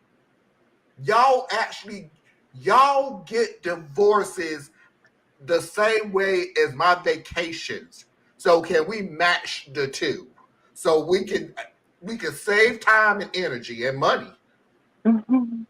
So you want me to sit here and buy a new dress? The fuck would I do that for, Ma? Why would I buy a new dress? Why would I do that? You will be lucky if I come to your wedding in a dress. You'll be lucky if I don't come with some damn jean shorts and a whole top. Why? Because I hit the damn beach as soon as this shit over with. As soon as you I'm out. I'm out of here. I don't even want your reception because I already know what the damn food gonna be like. Why? Because you did this shit for the fourth damn time. No, I don't want that damn weak ass cake that y'all had last time. I remember because you did it 3 times before. I'm gone. I'm out. Have a good one. Peace out. But I digress. And I'll give it up to Anna and LL on the second one. Here they go again. No. They're back. And now for the update. Hi guys. First of all, thank you for all the attention. And some of your comments were absolutely hilarious. My fiance and I had a field day going through all of them. A lot of people suggested just making my mom pay for the dress, but I was debating the suggestion of just being a guest, though a lot of you agreed with me to just not show up.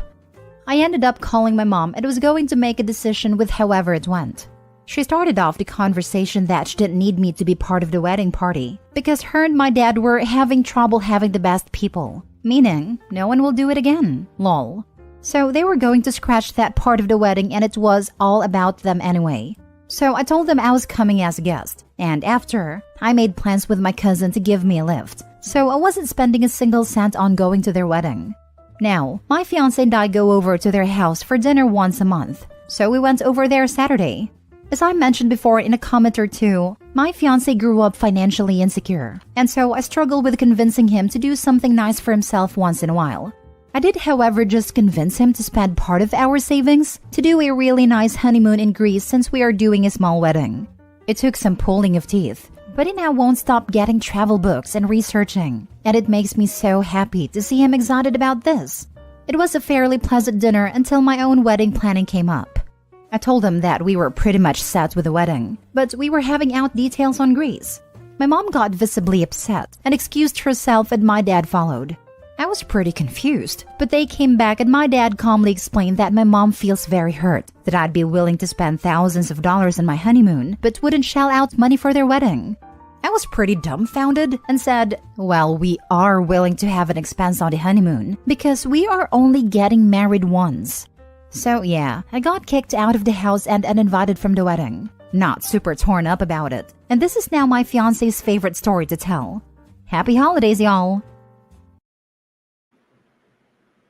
Told you. That was kind of cold. Yeah, and you don't know. You don't know if you only get married once. Everybody who got married once thought they were getting married once. Yeah, but everybody who gets married twice ain't getting married to the same damn person. Is it better to keep getting married to a different person? I don't know. No, I didn't say that. No. I know you didn't. You didn't. I'm saying, is it? Because I'm like, okay, because I have an uncle. I think it's my uncle, his late wife, but they had married each other like twice, which to me is a lot, right? But maybe the first relation didn't work out, and then time goes by and you reconcile, and this is the same couple who's been married 3 and they're moving on to their 4th. Honestly, at this point, y'all need to have a private ceremony in the garage or something. Yeah. But I don't know. I'm really rocking with the poster though, because I'm like, I just think it was a little ruthless, that last little shot. But whatever, they'll be all right. I already had my say. So Anna and LL, y'all can take it away because fuck them. It's just me here right now. It's a call.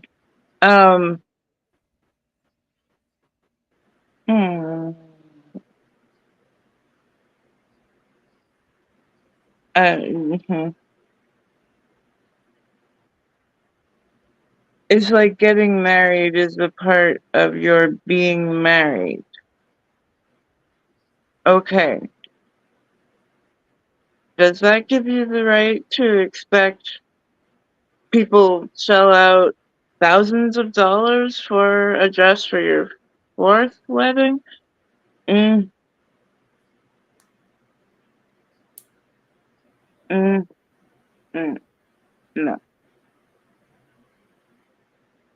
This whole thing still to me feels really fake.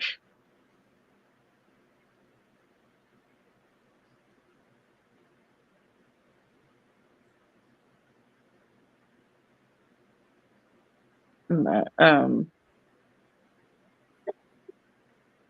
wouldn't be buying an expensive dress for. I'd probably be getting the dress out that I wore last time, to be honest.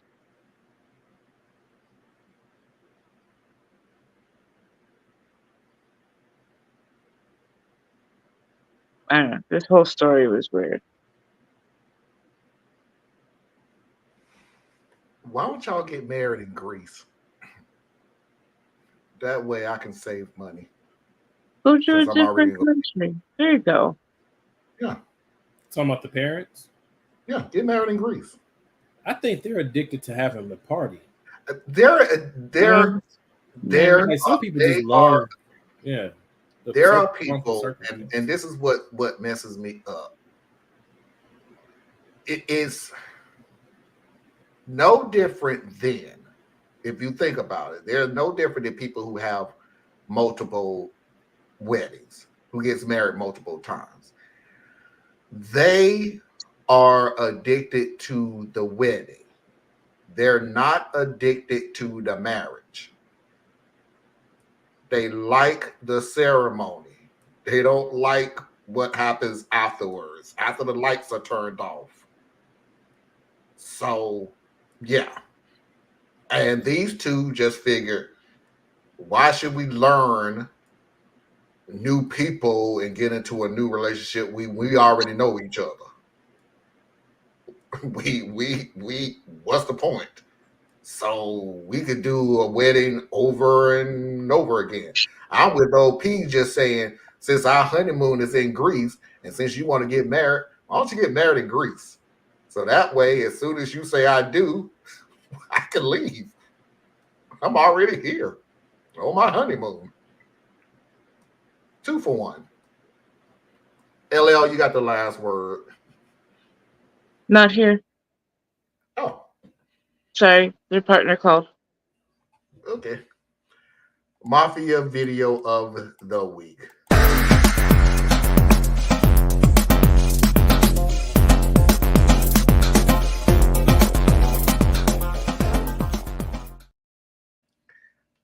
It has occurred to me over some time, now that I am refreshed and renewed, me and Thea's haven't had a good argument in a long, long time. Oh no. It's kind of bad that we haven't had one. Kind of scary after a while too, that we've been around each other too long. So the only thing I always think about, the only thing that me and Thea's disagree on a lot, is work-related issues. So I found a new, I can't even remember her name, but she has a lot of videos out. And pretty much it's about business. So we'll see a bunch of her videos. Veronica, that's her name. Veronica. And it's about a lot of her videos. So the first one in a slew of a lot of videos is training your replacement. Hey, Veronica, do you have a second? Yeah. I have some good news. Your acting assignment as acting manager is finally coming to an end. So is the good news that I got the position permanently now? Oh, no. I thought you got the email that said that we were going in a different direction. But we did hire somebody externally, and I am hoping that you wouldn't mind helping train her. So you didn't hire me for the position that I've been acting in for 9 months. You hire someone else externally, and now you want me to train them? No, I'm not doing that. Oh, it's nothing against you. Number one, you're so good at your current role. And not only that, but she just has a little bit more experience, and it was just a better fit overall. So being good at my current role is hindering my growth in the company? No, I'm not going to be training someone. If I'm not qualified for the position, then I'm not qualified to teach someone who's more qualified than me. I hope that makes sense. Okay. Hey, Janet, please accept this resignation effective immediately. Have a great day. Yep. Been there, done that. 100% with her. It's like, wait a minute. Okay. You have an environment where the person above me quit, whether they went and got a better job or whatever the situation is, they not here. And so I step up and do my job, and I do their job at my current pay. Yep. Now, you're very careful not to make any promises to me. You don't make any promises that I'm going to have another role. You always sidestep those discussions. But you make sure you always tell me thank you for all my hard work. Mm-hmm. Then you say, I'm hiring somebody for this position that I know you want, that you told me you want, that you've been acting in for whatever amount of time. But I need you to train them. I'm like, Veronica, let me see. I wasn't the best pick for the position because there's something missing for me to be the best qualified candidate for the role. So you went to someone who knows nothing about our organization, but they're more experienced, but they know nothing about our organization. And you want me to train them about our organization and how we do things here. No, they're more experienced. They don't need my help. I ain't doing it. Not doing it. They tried it with me. I mean, every job has tried it with me. And then in my young days, they got me once or twice. But this version of me, nah. You know, one of my pet peeves has been, always probably will be until the day I leave this planet, is gaslighting. You roll your little happy ass up here with some bullshit about, I got good news. Don't do that. Don't do that bullshit with me. This ain't no damn happy good news. You just trying to think that this is great. You don't have to be a manager anymore. Well, it doesn't matter. You wasn't paying me as a fucking manager anyway. So, But then you turn around and tell me to my face, oh no, the second gaslighting. I apologize. The second gaslighting. Oh no, I thought you got the email. Fucker, you know there was no damn email. You know there was no email. There was no universal email sent out to everybody. Hey, we hired somebody outside. You know. So now you're just kind of really pissing me off. But then you turn around and go, hey, and I need you to train them. Why? And funny thing about it is I'm going to step away from my antics. I mean, just my rant, because it really is absolutely true that jobs do this. That jobs do not move you up because you are so good at where you're at. That they're willing to hire people surrounding you above and below, subordinates and managers above you, because where you're at right now, you are so excellent in. I heard a story today where the person was build the marketing department. That's what he did. He was so good that the new company hired him to build the marketing department. But he was a marketing analyst all the way through, to the point where they said, well, we need a marketing lead. And he assumed, okay, I built it, I should be the marketing lead. Till they hired somebody above him to be the marketing lead.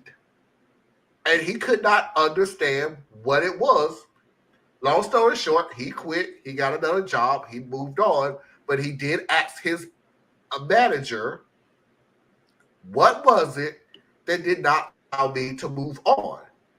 And the manager, feeling like he was wrong too, told the truth. He said, well, to be honest with you, you were so good at the marketing part of it, the nuts and bolts of it, the hands-on part of the marketing. You were so good with that we needed somebody who was the analytical part of it, the paperwork, the payroll, the something like that. So we wanted to split the two things. So otherwise, what you're telling me is you just said, I could not do that because I was so good at the hands-on thing that you didn't want to move me up because you wanted somebody who literally just does paperwork. In other words, what you're saying is the person that's above me, my new boss, his job is just to do the paperwork, just to do all the analytical things. So, Marlon, here's the part you're not gonna like, and I'm just any of this.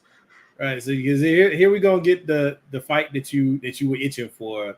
Even though I do need to preface this, I'm not saying I agree with it. Okay, because I personally believe in compassionate capitalism, and I believe in right fit, right place. Right. That's my managerial approach, but that's not how American business is done. So you have, in a nutshell, you have doers, you have delegators, you have planners, and then you have captains. These are not interchangeable parts in all cases. And businesses are not developed in such a way to groom or develop one into the other. What you will oftentimes see, and you've almost guarantee you've run into this, the best doer gets promoted to the delegator role, and they're terrible. They can't lead a team. They can't speak to the numbers, but they can get out there and do the work. Right? They're really good at working with the team, but they're not any good at running a team. And what I view is happening is corporations and companies are being lazy and selfish in how they've adapted to this. They say, okay, since I can't just promote my top performer, because that doesn't always work out right, what I'm going to do instead is I'm going to promote my favorite people. And so they move people around based on what makes them feel good and who, strokes their ego or in their social circles or things like that. And that ends up hurting the business in the long run. But in the short run, nobody really says anything because guess what the doer is doing this whole time? Still doing, right? The doer is still getting it done. The doer is, if they're on salary, they're working 60 hours when they used to work 50. If they're an hourly person, they're the first ones to take overtime every time. They skip lunches if they can skip lunch, right? That's your doer. And I remember when I was young in my management years, and I was talking to my team, is in a retail setting, and I wanted to really get the point across because I think I was late 20s, early 30s, and my team ran the whole gamut of ages, but it was a lot of young people. And I said, look, if I have one person who comes in every day to get the job done, they work at 110% all the time, 110%. And then I got another person who comes in every day to do their job and they do it at 90%. Which one do you think I'm going to promote? And the natural response from them was the one who's doing 110 because that's your overachiever. It's like, no, from a business standpoint, you can't promote that person too easy.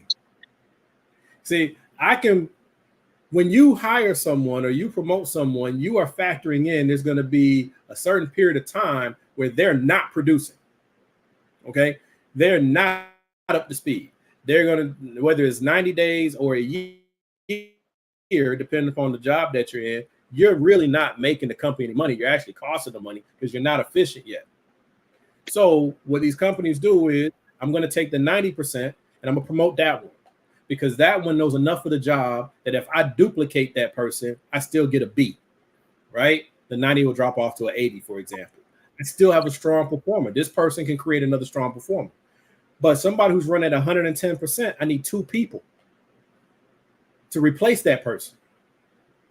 So it's cheaper for me to hire the person above that person, not getting the money out of them, but still have you killing it at 110%. And it makes people mad, but it's the reality of how things run. So I remember with my current job, well, role prior to this one, there's this young kid. This young kid came in the span, you're supposed to be enrolled for like 2 years before you can get promoted. Within 2 years, this young man had been promoted 3 times. All right. Straight up. And wasn't the best worker. But he was smart and he played the game. And he pulled me aside one time. He's much younger than me. And he said, look, this is what you have to do. You are really good at these various things. Stop doing that. Do what is necessary for your role. Then find something that has nothing to do with your role. Show them that you're great at that. Become that thing. And that's how you get promoted. And I know that would annoy you, Marlon, because that means you're not promoting the person who's actually doing best at the job. But that's how it works. You're going to cost me money to promote you when I can actually go and get somebody else. And that's what they do. And it's tacky. It's wrong. It destroys morale. That's what they do.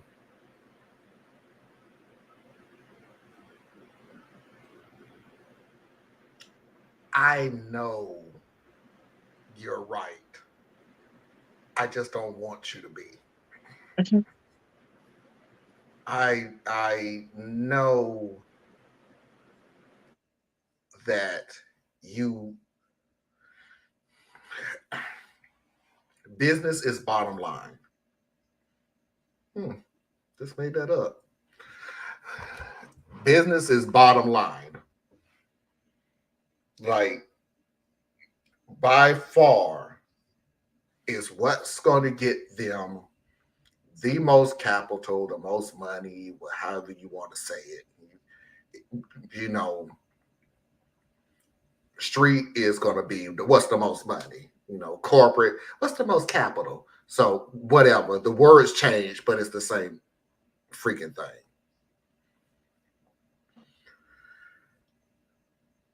And as much as so technically, I'm not finna argue with this. I have to find another video because it ain't gonna be this one, because I agree with him. I literally do. I agree with him. Why would I give up my best worker to do something that is not in the company's best interest? Would I like to see it where it be in your best interest? Of course. That's not how it works. That's not how it works. They are going to do what is in wrestling. I try to do wrestling terms, but this is not wrestling itself. This is behind the scenes wrestling words. What's best for business? When you see the toxic things that go on in wrestling, the things that everybody disagree on, they always end with what's best for business. And that's what this is. What's best for business?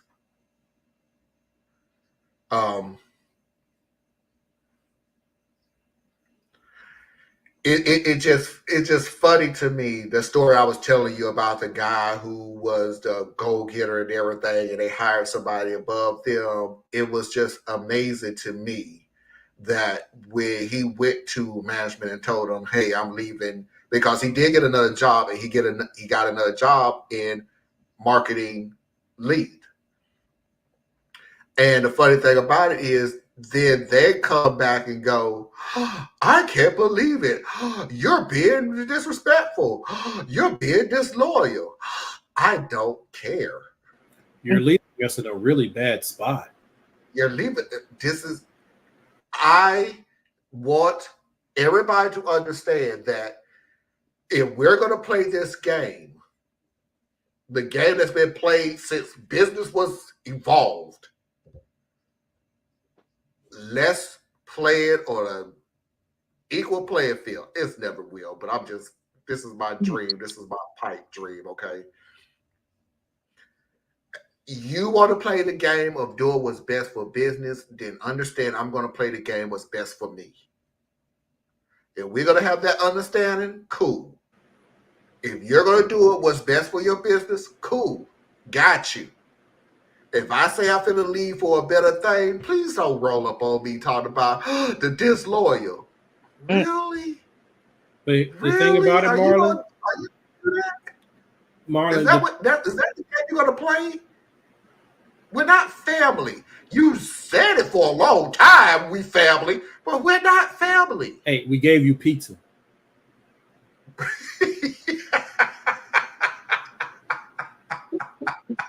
Wow. No, but Marlon, you know it's the thing about it, man. It's like, hold on, Fizz. I'm sorry, because you're so right. Them damn pizza parties. or we'll give you a day where you can wear jeans. Oh, man, I've been wearing jeans since the pandemic. I ain't never going back. Yeah, I know. At my job, they never gave the jeans up. Like, I show up in slacks every day except for Friday, but I noticed that the people around me, man, they got sandals on, they got jeans. I'm like, I never push that. I wear the work shirt, so I do wear the work shirt. But since the pandemic, I have no idea where my slacks is. I have not a clue. I'm sure it's in the closet, but I'm sure it's under jeans. A whole bunch of jeans. I'm not doing it no more. For what? Where are these slacks? These pantaloons? What? The what? Say that again. We got the audio. I'm sorry, I said slacks. Do you mean pantaloons? Pantaloons. And my nice embroidered blouse. That I ain't even ironing. But anyway, no, but seriously though, but like what you were saying, Marlon. So first of all, as I said before, I believe in compassionate capitalism. I know that's not a real thing here in America in most cases, but it does exist in pockets. More often than not, you're gonna find it more like co-ops that are more like a socialist, capitalist hybrid type of thing, which is really all compassionate capitalism is. But companies, what you laid out, your response. Company's gonna do what's best for it, so I'm gonna do what's best for me. That has it's like a race to the bottom.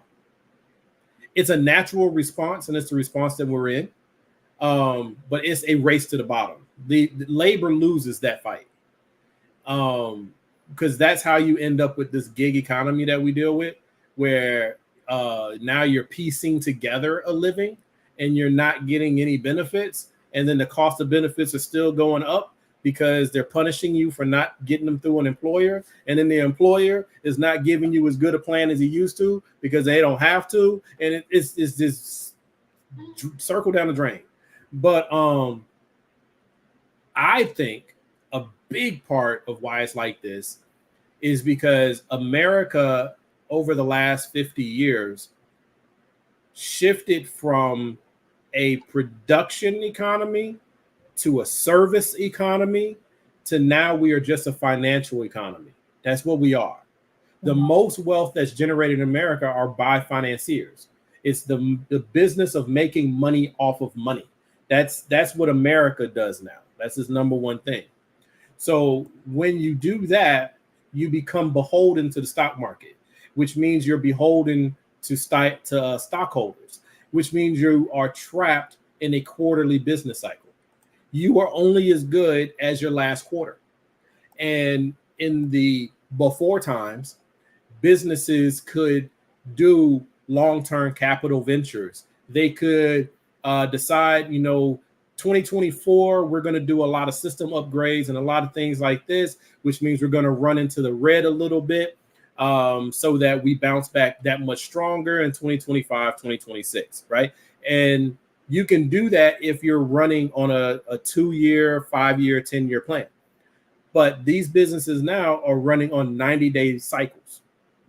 Everything is about how the shareholders' value is.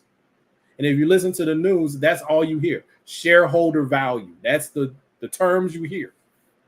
So now they can't afford a down quarter. They can't afford a down year. So the companies can't afford to invest in its people. To reinforce my point, I encourage any of you who are listening to look at your company. Unless you work retail, most of your corporate companies, no matter where they are, no longer really have a training program. It is not as structured as it used to be. You know, now they hire somebody and they pair them with someone, and then that person helps you get up to speed. Whereas before, we used to have an entire training department in almost every company where they, you know, orientation, and they got you ready with your systems, and they got you. They don't do that anymore. Now everything is, okay, I need to hire a person. Best way for me to hire a person is I'm going to steal the person from Marlon. Marlon's company loses an employee. I take the employee and I just run with them until they quit. And that's just how it just rotates, right? Because it costs me too much money to train these people. So I'd rather just steal the talent, which is another reason why you don't have entry-level positions the way we used to. Even your entry-level position says you need 3 to 5 years experience. Yep. Where are you getting that from? Yep. Right? The way you get that is I steal my employee from Marlon. And I underpay them. And then tell them, but they can grow with the company. But then you're with the company and you notice that the people who've been promoted didn't ever work in your role. Like, so it's like it's where we are now. It's where we are. And it's really bad because it means young people can't get in the door. It means that people who are over 40, a lot of times we can't change jobs. And it's just it's a really dark cycle that we're in. Yeah, it's a little late to hold these deep conversations. I know. I'm sorry, Marlon. I was going to say it's called late stage capitalism. Absolutely. Yes. Yeah. It is when they tell you that capitalism is a machine, then it's a cute little bumper sticker, but it is absolutely the truth. Like they have it down to. Well, that's just it. The reason, because this is my thoughts on it, almost any economic, almost any political model that you can throw out there is perfectly fine. It works wonderfully. It's right. The most amazing thing in the world on paper. It's when you put people in it and the natural inclinations that we have to compete with each other and try to do breaks every system, every last one of them. So yeah, we're in late stage capitalism where we're just picking the meat off the bones at this point. And hey, that's just what it's going to be. And it's unfortunate, but America has been on top for about 200 years or more like 150 years. And it's going to go through its grief stage. It's going to go through a correction. It's going to be the ascendancy of places like India and China. And the test is going to be, can America handle being number 2 or number 3?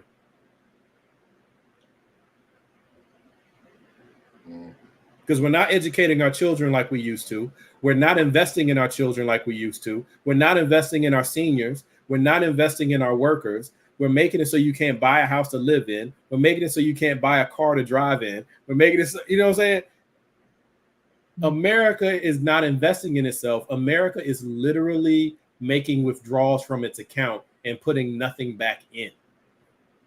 So can it handle when it's time to adjust? I don't know that it can. We can't figure out how not to have old boy as a viable candidate.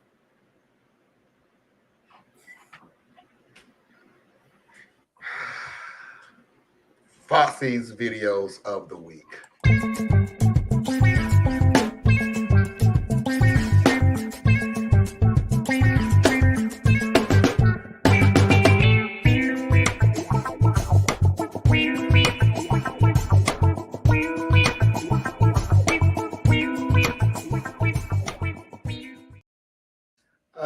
everybody. Let's go on ahead and get up out of here. This is an old joke, but it's still funny to me. Honey, pack your bags. I won the lottery. Oh my God. What should I pack? It doesn't matter. Just get out. Oh, wow. I think that cut off. No. No. It didn't? You heard it. Hold on, I'll do it again. Honey, pack your bags. I won the lottery. Oh my God. What should I pack? It doesn't matter. Just get out. And then she never said we. She said, I won the lottery. Hey, Marlon, before you shut it down, Mm-hmm. remember that you did say that we were going to give LL time to speak on the. Oh, I didn't forget. I Okay. didn't forget at all. Nope, that's why I'm going through these as quick as I can. The next video is, What do you mean you're not gonna pay the bill? Why would I pay the bill? Because that's a genuine thing to do. At least pay half. Why would I pay half? Because I thought you was a real man. Girl, what? I don't even know you.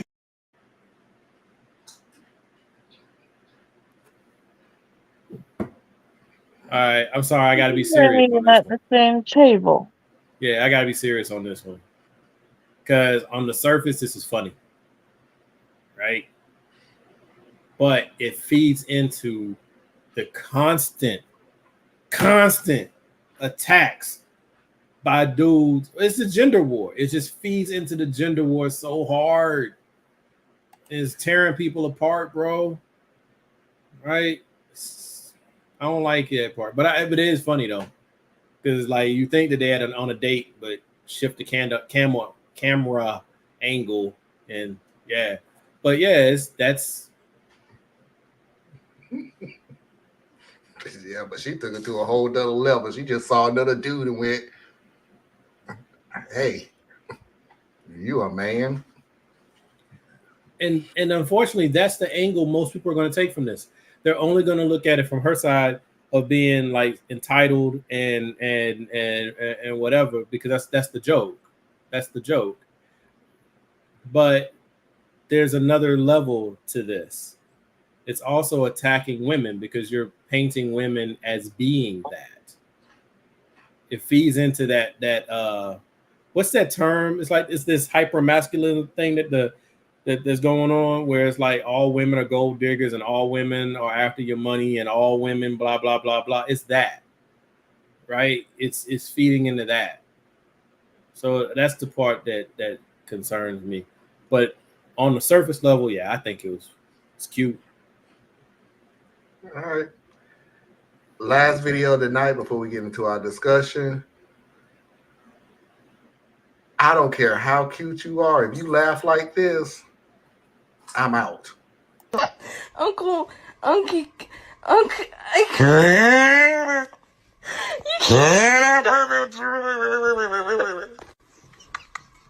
can't read. I love these. I love his videos. This dude is hilarious, but can't help how the child laugh. We might not be able to keep talking, but I'll be more concerned. It sounded like she was going through something, but that's her laugh. Can't do it. I can't do it. I can't. Know. You have never been in a relationship in your past. Okay, we both gonna jump in the Wayback Machine. Way back when the earth was young and we were still in our dating years. You ain't never was dealing with a young lady that everything about her, it was like her voice was like music to you. The way she walked was so cute to you, little things like that. But then by the end of the relationship, those are the very things that get on your last nerve. Yeah, and you was wrong. So it's kind of like that. He might think that laugh is so cute. Listen to my baby laugh. Listen to my baby. And now it's like, ooh. You sound like a cross between a choking bird and a car engine cranking. But he might have thought it was cute when they were early. And who thought that was cute? Him. There was nothing about that sound that sounded cute. Maybe she called him uncle. They weren't dating. What happened? She called him uncle. Oh, yeah. Oh, they weren't dating. Okay, I hope not. Yeah, we're not in Alabama. No, no Uncle Grandpa's here. Leave Alabama alone. No hate. Arkansas out there too. Come on now, leave us alone. But Tennessee, yeah, far behind. I missed that, but you're right. I would joke about Tennessee. Now it's like it's just a really weird laugh. I would joking about Tennessee if it wasn't for that representative who said he wanted to put a bill in place that said it was. Oh yeah, it was okay to marry cousins. Okay, no, it's okay to marry 13. Oh well, there's that one dude who's doing that. I think he's either Tennessee or North Carolina, but he was the one that was talking about it's okay to marry someone underage because he's had 2 underage wives. So that's real. But the Tennessee guy did say underage is okay. Yeah, there's a lot of crazy stuff going out there, man. Look, pedophilia is not okay. It's a crime. It should always have been a crime. I don't care what your religious texts say. This is me. This is my belief system. So it ain't gonna match everybody else's. You have no business bearing a child. I'm sorry. Nope. You're an adult. You've had the opportunity to live life. How dare you? How dare you impose your adult self on somebody who hasn't even had a chance to live life yet? No, you are a criminal. I can marry you. That's my belief. I can marry you. I can marry somebody who's not old enough to get a driver's license, graduate from junior high, graduate from high school, join the military. But marriage, hey. Because in those mindsets, and it only applies to the women. I have not heard this happening when it's a young boy, not in America, but it's all about fertility. It's all about taking ownership of a woman's body. It just keeps circling right on back around to that. But all right, that is the last video of the night. LL, you have the floor. Knock yourself out. Knock yourself out. Bam. I was busy the weekend that Theus had brought up anarchy, and I had texted in the chat, anarchy does not mean chaos. That is not what it means. And he kind of ranted and said some slightly offensive things. But I think the point that I kind of kept coming back to is that not only does anarchy not mean chaos, it means a lot more than it was oversimplified to be. And then he did, in fact, read the definition. Nowhere in that definition was chaos. But you used an example of like not wanting to follow the rules. And the example you used was like, oh, does that mean we shouldn't have speed limits? And I was like, well, that's a terrible example because even with speed limits, it's still like the number 6 cause of death in America. So obviously people aren't following that rule, and we have the rule. And for someone like me, whose existence is illegal, to practice my religion is illegal. And I can go into that in more detail. But some of us don't follow the rules. We know damn well we're not following the rules. We're not going to start following the rules. And there's reasons why. And I think if you really understood what that meant, you would understand that you yourself are also an anarchist.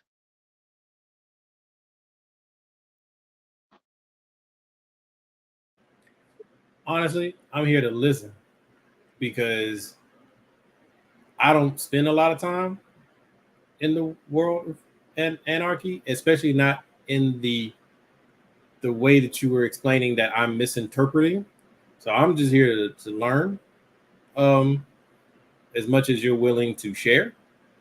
Because what I was getting, I already said the stuff I was saying. So really, it's just a matter of me picking up new information. So yeah. So you said something about like anarchy is chaos, and nothing could be further from the truth.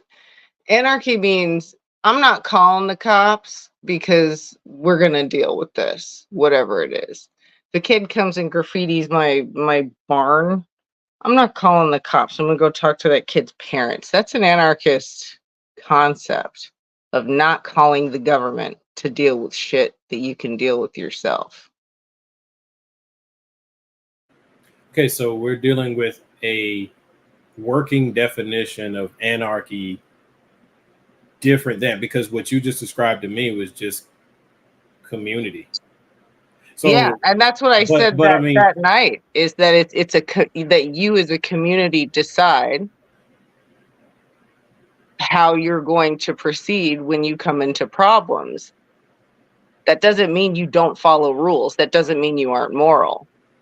I didn't say that. I didn't say you did. I'm just like, disclaimer, it has nothing to do with right or wrong. It has to do with agreeing with how we move forward, or agreeing with how do I want to participate in my government. Wait a minute, LL. No, but now it's like you're using different terms. Let me push back on something that you're saying, though. And if I'm wrong, just tell me I'm wrong. But what you're saying is you're not following a certain rules.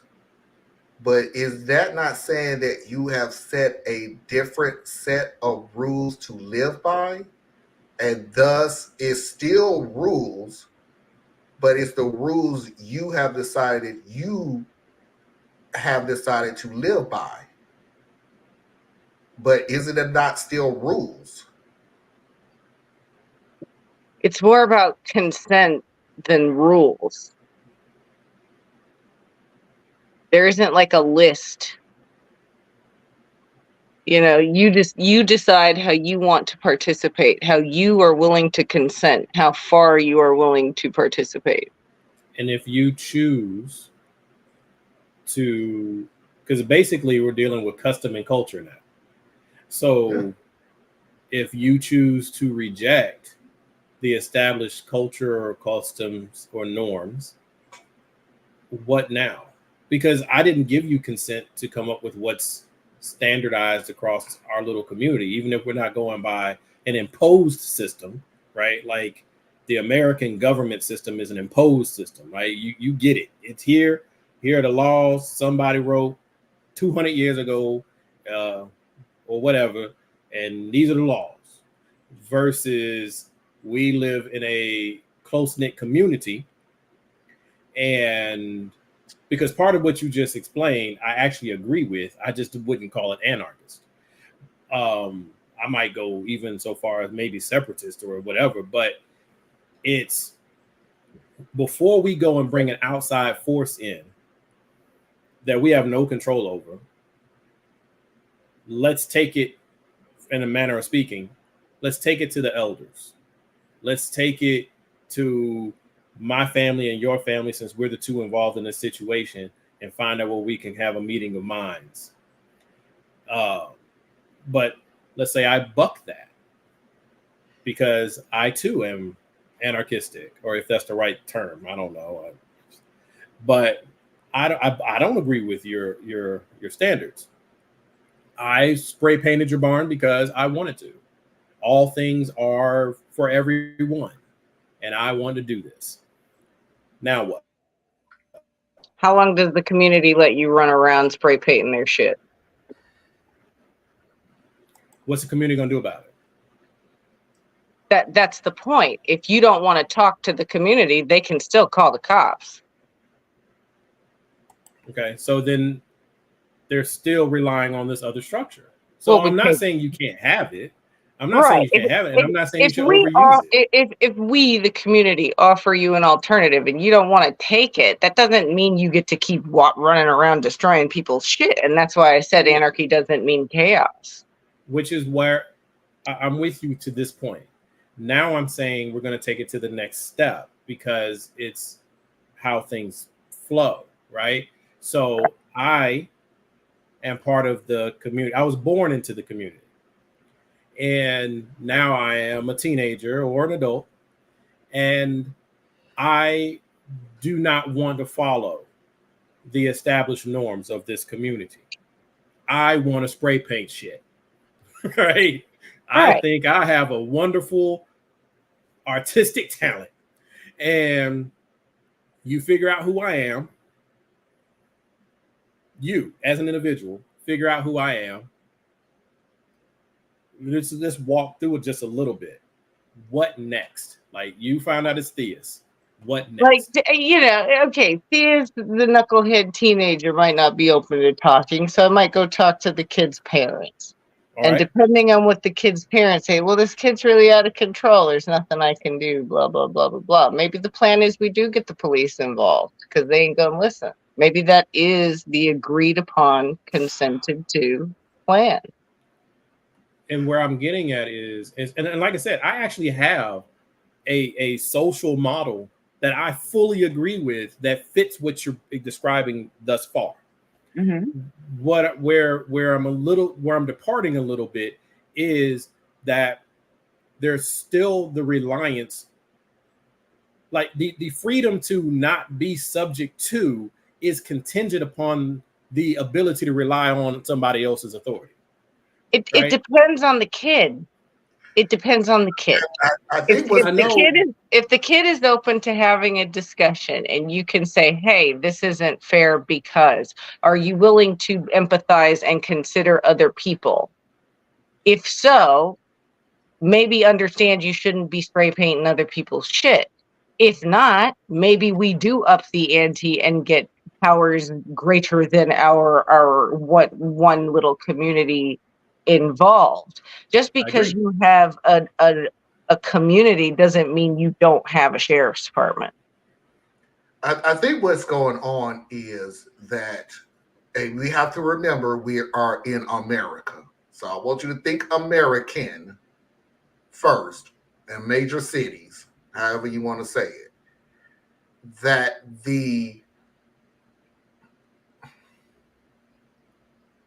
what we have set up for establishing, and we'll use the spray painting the barn thing, that our first inkling in America is to call the police. Hey, what the hell you doing? You're spraying my shit. That's damage to property. That's vandalism. That's the whole thing. That's where you will go to because that's how you was raised. What I feel, and LL again, if I'm saying it wrong, help me out. What I feel like there is if I'm finding just a lack of terms, a lower court. So now we don't went from America, let's go to Mayberry, where, hey, your kid is spray paint my house. That was like the judge calling order to the court. That's me knocking on my next door neighbor, up the street neighbor, and telling them, hey, your kid is spray painting my house. Oh, well, is it proof that yeah, I have Ring doorbells that show that he was spray painting. Oh, well, we need to handle this. Now that's the good part of it. That's the good part. The bad part of it is, hey, your kid is spray painting my house. Do you have proof? Yes, the Ring doorbell caught him literally spray painting my house and everything. Well, there's nothing I can do, and blah, blah, blah, and you need to get thicker skin and everything else. Okay, now as the lower courts, we need to take it to the upper courts, which I was not willing to do. I wanted to handle it amongst ourselves. Are you talking about criminal court, or are you talking about civil court? No. He's talking about unofficial. He's just talking about levels. Yeah, this is unofficial. Unofficially, I wanted to handle this as adults, that your child is doing something to our property that I want you to handle.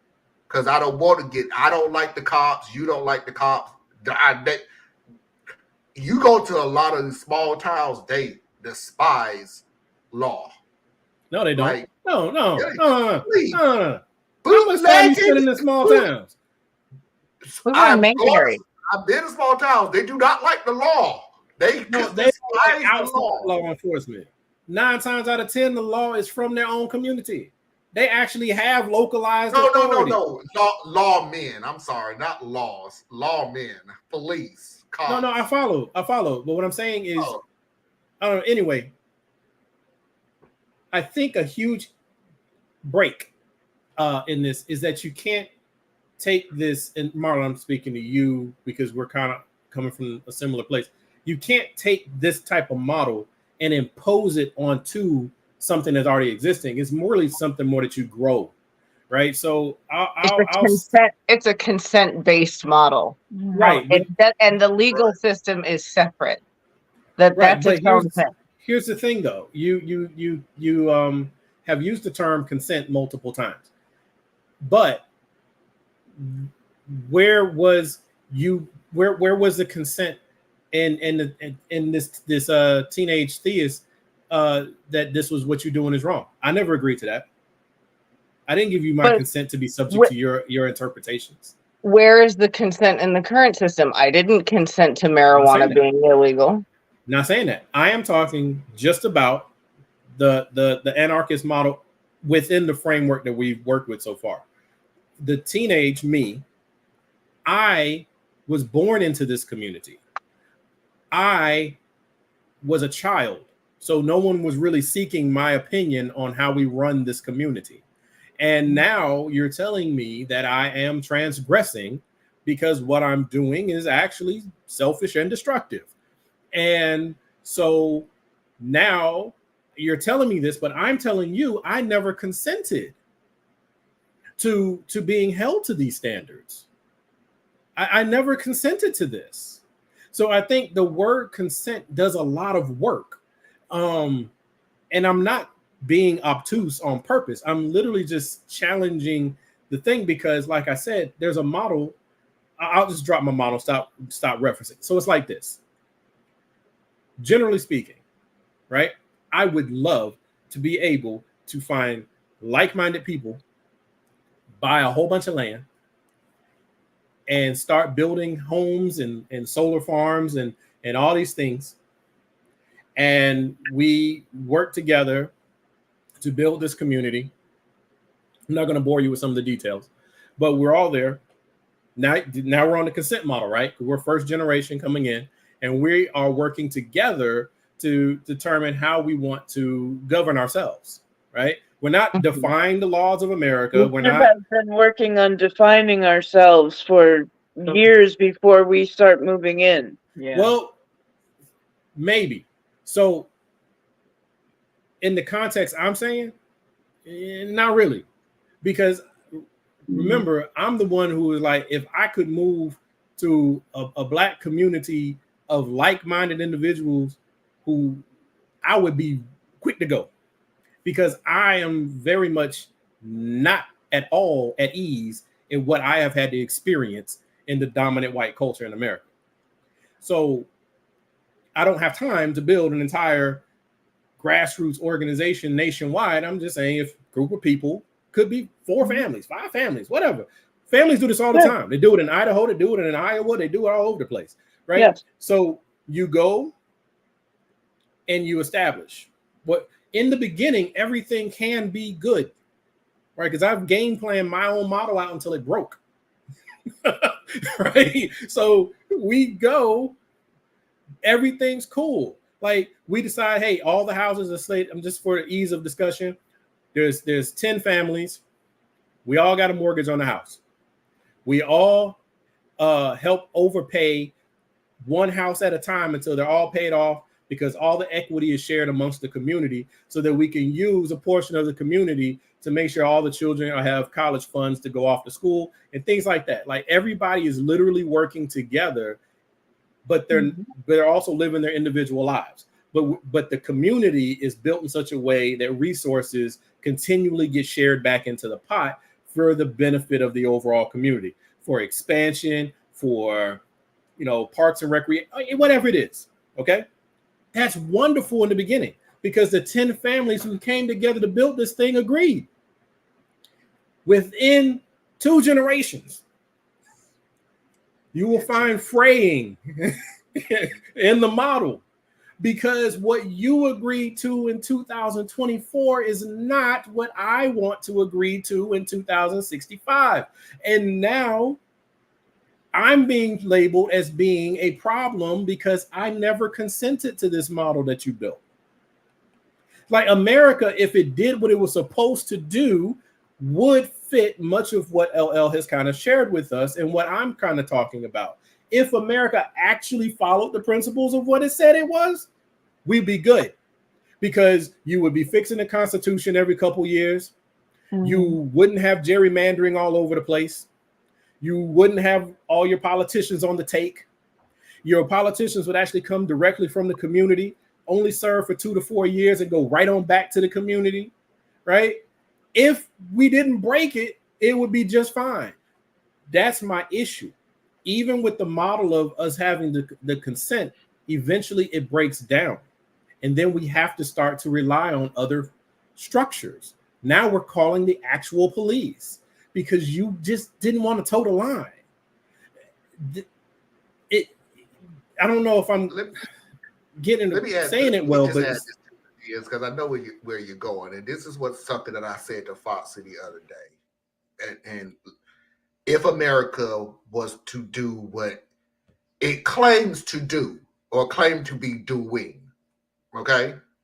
Because no matter how much crap that's going on in America, we a perfect country, whatever. Kamala Harris, at this point, looks like she will be the appointed Democratic nominee for the president. And if she wins, everybody's hooping and hollering and jumping up and down, and yeah, here we go and everything else. Me personally, will I like it? Yes, but I would like it on a political policy type of reasoning. But again, remember where we at. The first Black woman, second Black, first woman presidency. I will not be celebrating that. Only for the fact that it took over 250 plus years and 47 presidents to get there. Well, here's where I'll qualify that a little bit. There's a qualification for this? Absolutely. I will still be proud that it happened, because it happened. But I'm also like you, where it's really old celebrating first this late in the game. However, it's where we are. It's where we are in the game.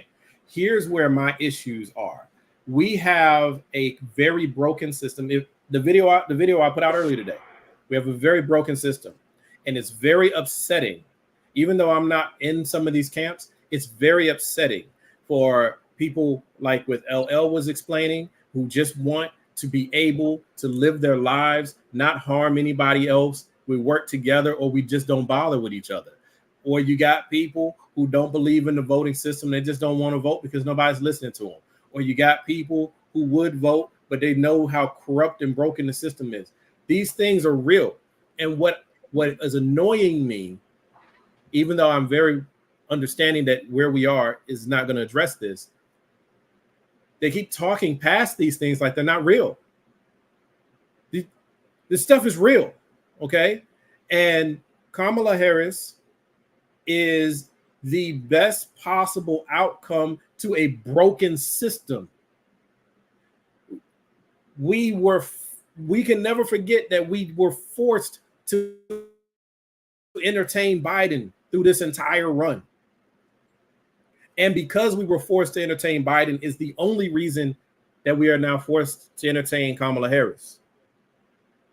Right? She's the emergency shoot. Right? It didn't change the fact that our agency was taken away from us. And America does that with every election season. So notice that, like you were saying on the policy stuff, yeah, the policy stuff is better than Trump's. It's better than the conservative movement. But here's what is oddly missing. Have you heard them actually commit prior to now when the Supreme Court gave all this power to the president? Why didn't Biden or the Democratic Party at whole, why didn't they try to shore up any of the holes that were exposed under Trump's administration? Why didn't they try to strengthen the you know what I'm talking about? Emoluments, right? They didn't try to strengthen that. No. They didn't try to strengthen the rules against insider trading. They didn't try to strengthen the Hatch Act. They didn't do any of the things to close the holes in outsized executive power. Why didn't they do it? Because now they were the ones in power. So they all do the same thing because power is a corrupting force. I'm just going to do it better. No, fix it. And because of the momentous experience we're in with Kamala being the first Black, South Asian, female president, she's going to get a carte blanche. All she has to do is not go in there and say something crazy. But what is she going to walk into? She becomes a president with more power than any president has had in the past, a broken Congress. Nobody can check her. Nobody can stop her, just like the Supreme Court. You want to impress me, fix what's wrong. You didn't decide to do anything about the Supreme Court despite all of the stuff that's been going on. They've destroyed the Voting Rights Act. They've destroyed collective bargaining. They've destroyed a woman's right to control her own body. These are three major things. They're tearing up the healthcare system. They're tearing up the education system, and they're doing it all through the Supreme Court. Why is it only now, when you're afraid of Trump, that you want to try to fix any of these things?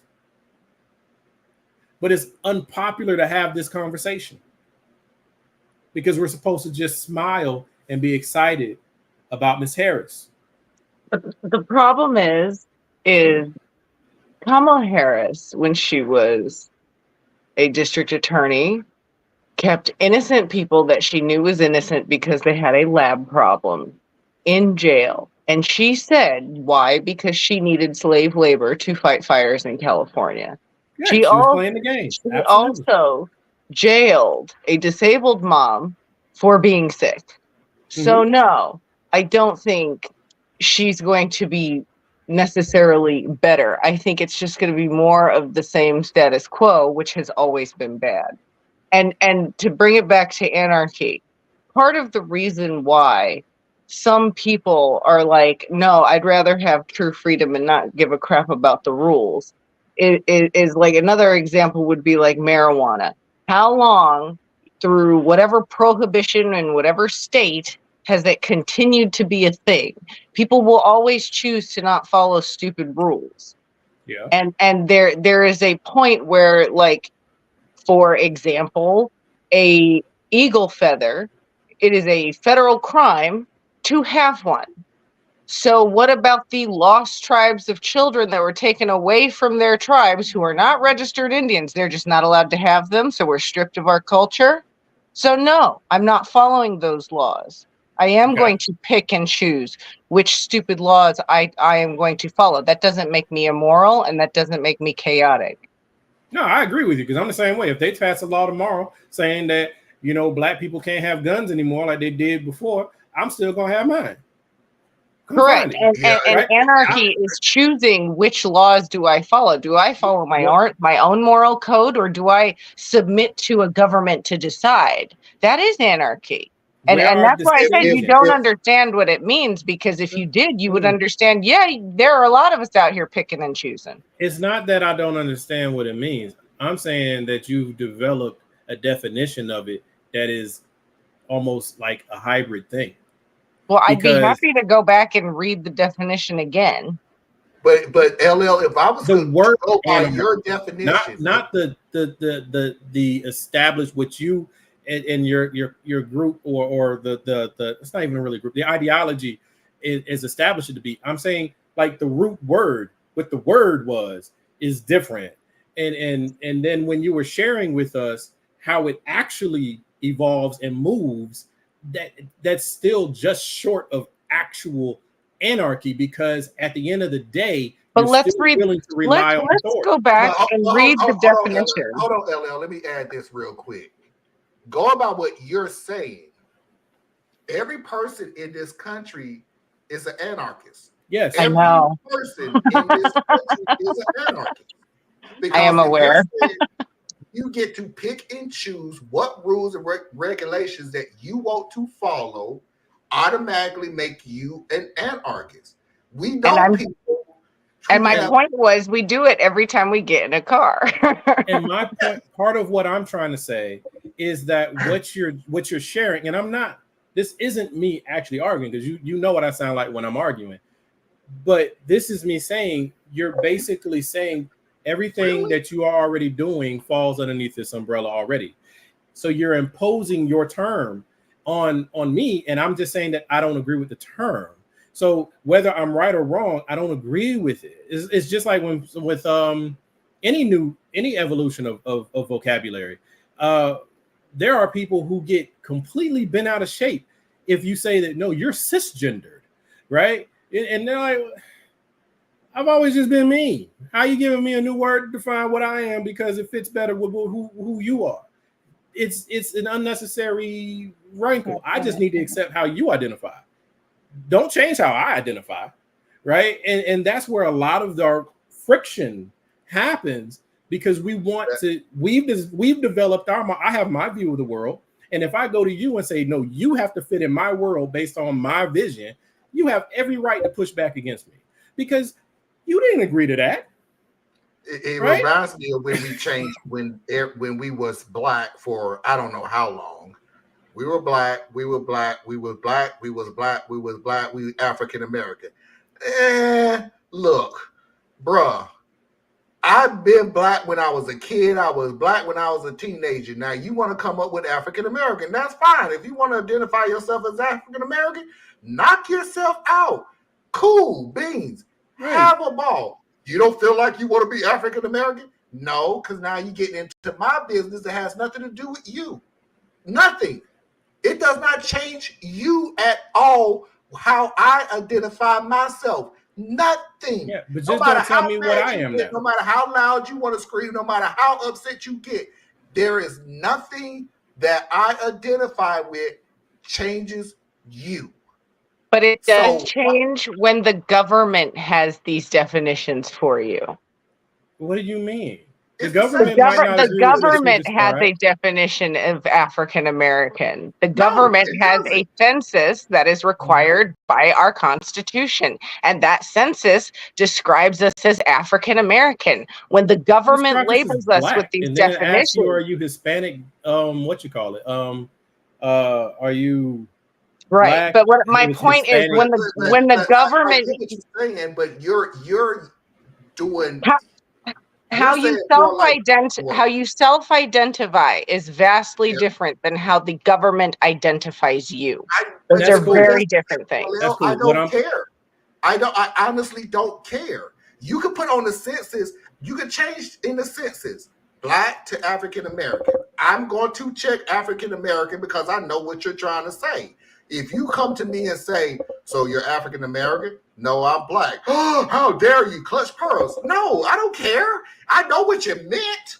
I don't even care what you think. I think what we're doing is we are debating the facts around the facts.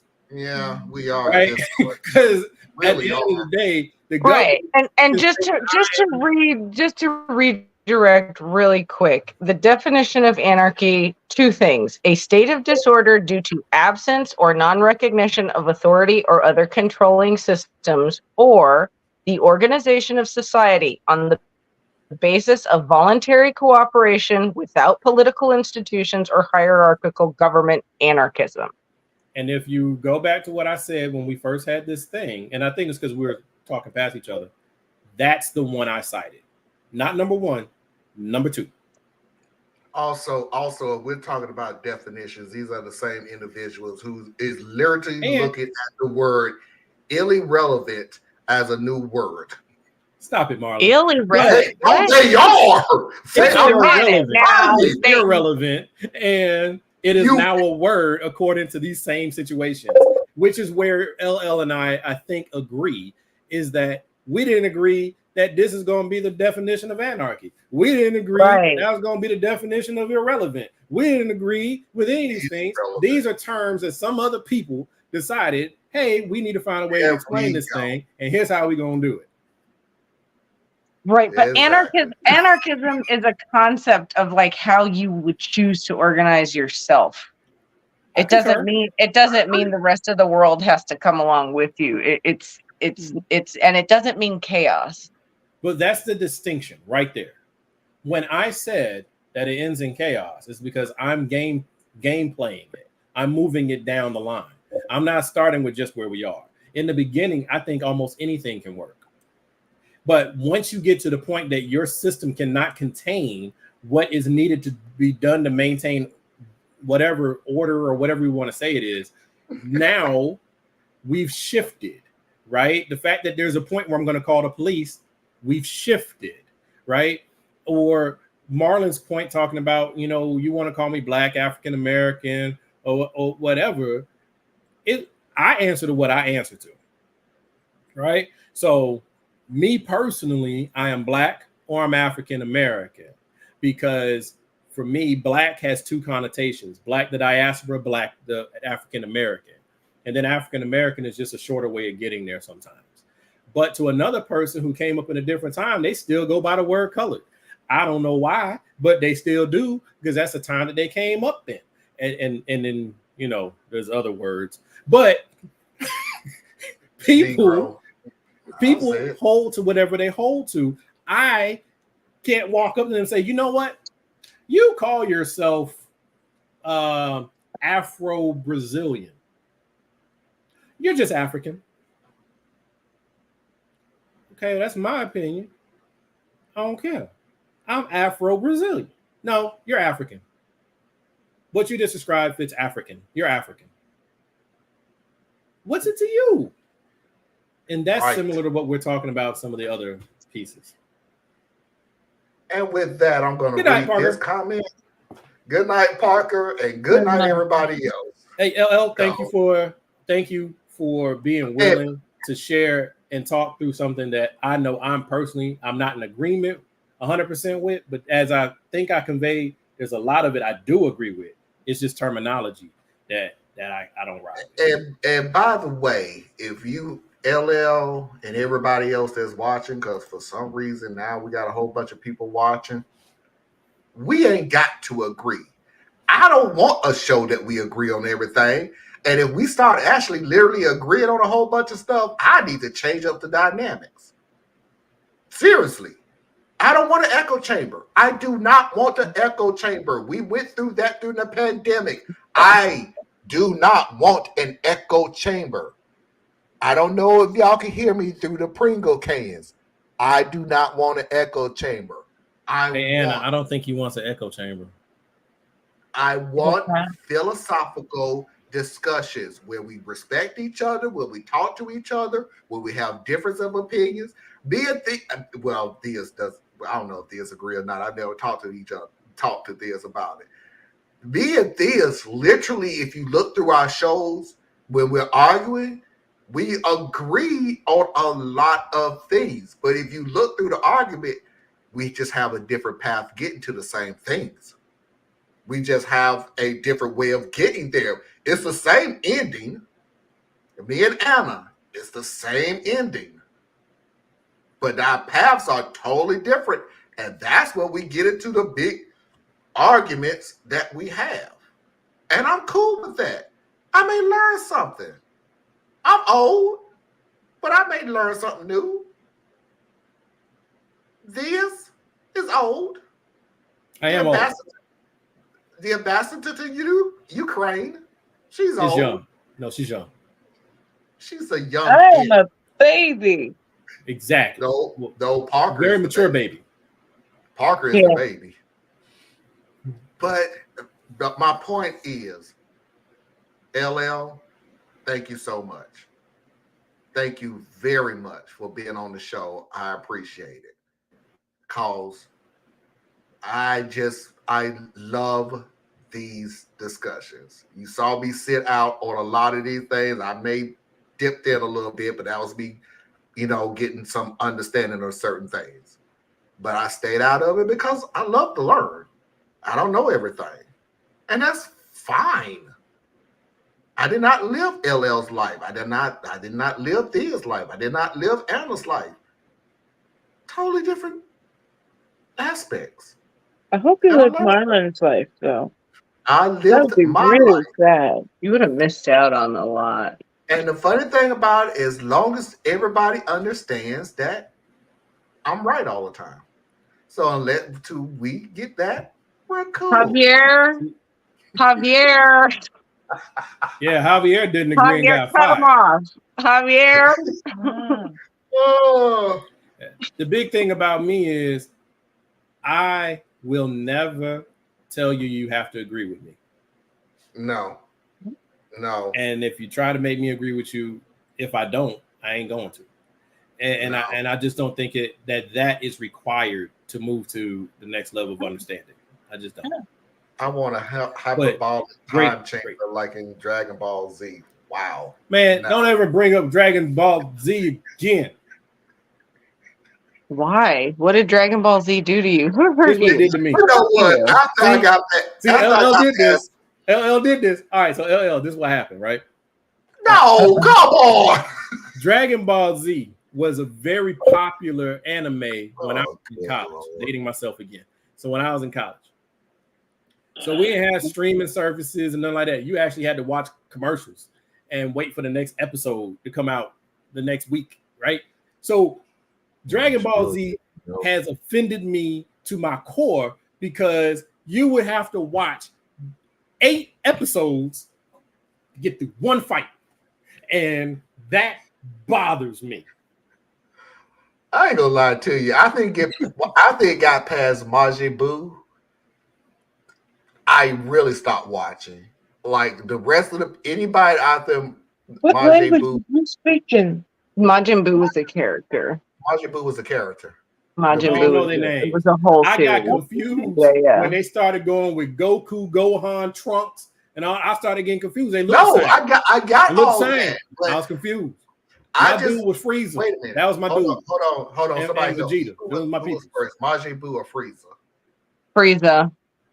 Frieza was first. Frieza came first. Okay, so after got past Majin Buu, I was done. Vegeta worked for Frieza. He was a henchman. Gotcha. Yeah.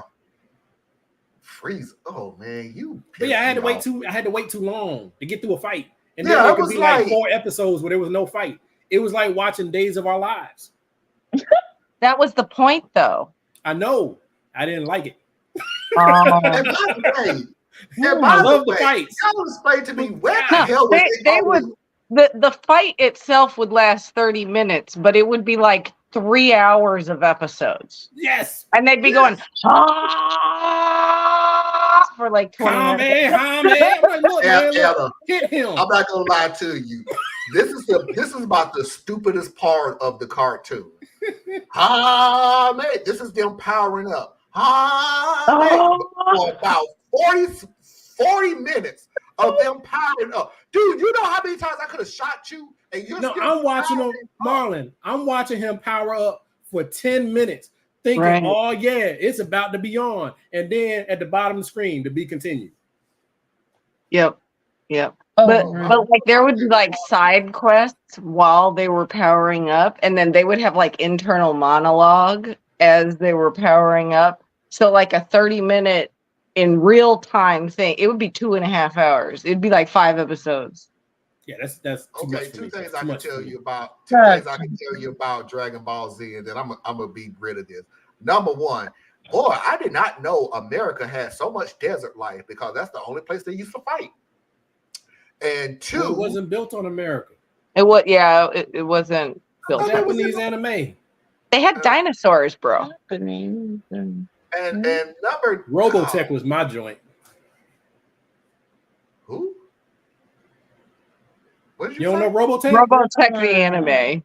Yes. I don't know Robotech the anime. That's like one of the granddaddies. That's one of the things that set it all off. That is awesome. Okay. Number two, can anybody tell me what the final Super Saiyan part is? I don't know, but Anna's so tired of us. I think we're like 6 seasons in, and finally like he went like Super Saiyan 4, and he was like, oh, I shouldn't do that, I could undo the universe, so he stopped. I thought there was a Super Saiyan 5 where he had black hair. So first of all, maybe it was hair. Super Saiyan 5. Yeah. Second of all, if you can power up to the point that, hey, I need to stop, I'm a little bit too much right now. How you keep getting your butt kicked through all these episodes, man? That's like Superman taking a butt whooping. Why? Why are you getting hurt right now, Superman? You gonna win in the end? Why? Fight now. That's why he would die so often. How else could they keep the story going? I'm actually doing this on purpose now, just to see if Anna actually falls asleep on the show or just lay her. Anna's trying to gut it out. Look at Anna. Let Anna go. This too shall pass. This too shall pass. Oh God, we got tears in our eyes. Can we please? Yes, I look. You see me roll my eyes. Ladies and gentlemen, boys and girls, children of all ages, non-conforming individuals, and of course, I'm assuming you're LGBTQ. I appreciate Theas, I appreciate Anna, I appreciate LL, I appreciate everybody who's watching the show. And until next time, we will see you when we see you. Peace. Hey, whoever the green dude was, that was my dude. That was my dude right there. That was Piccolo. That's Piccolo. Piccolo, man.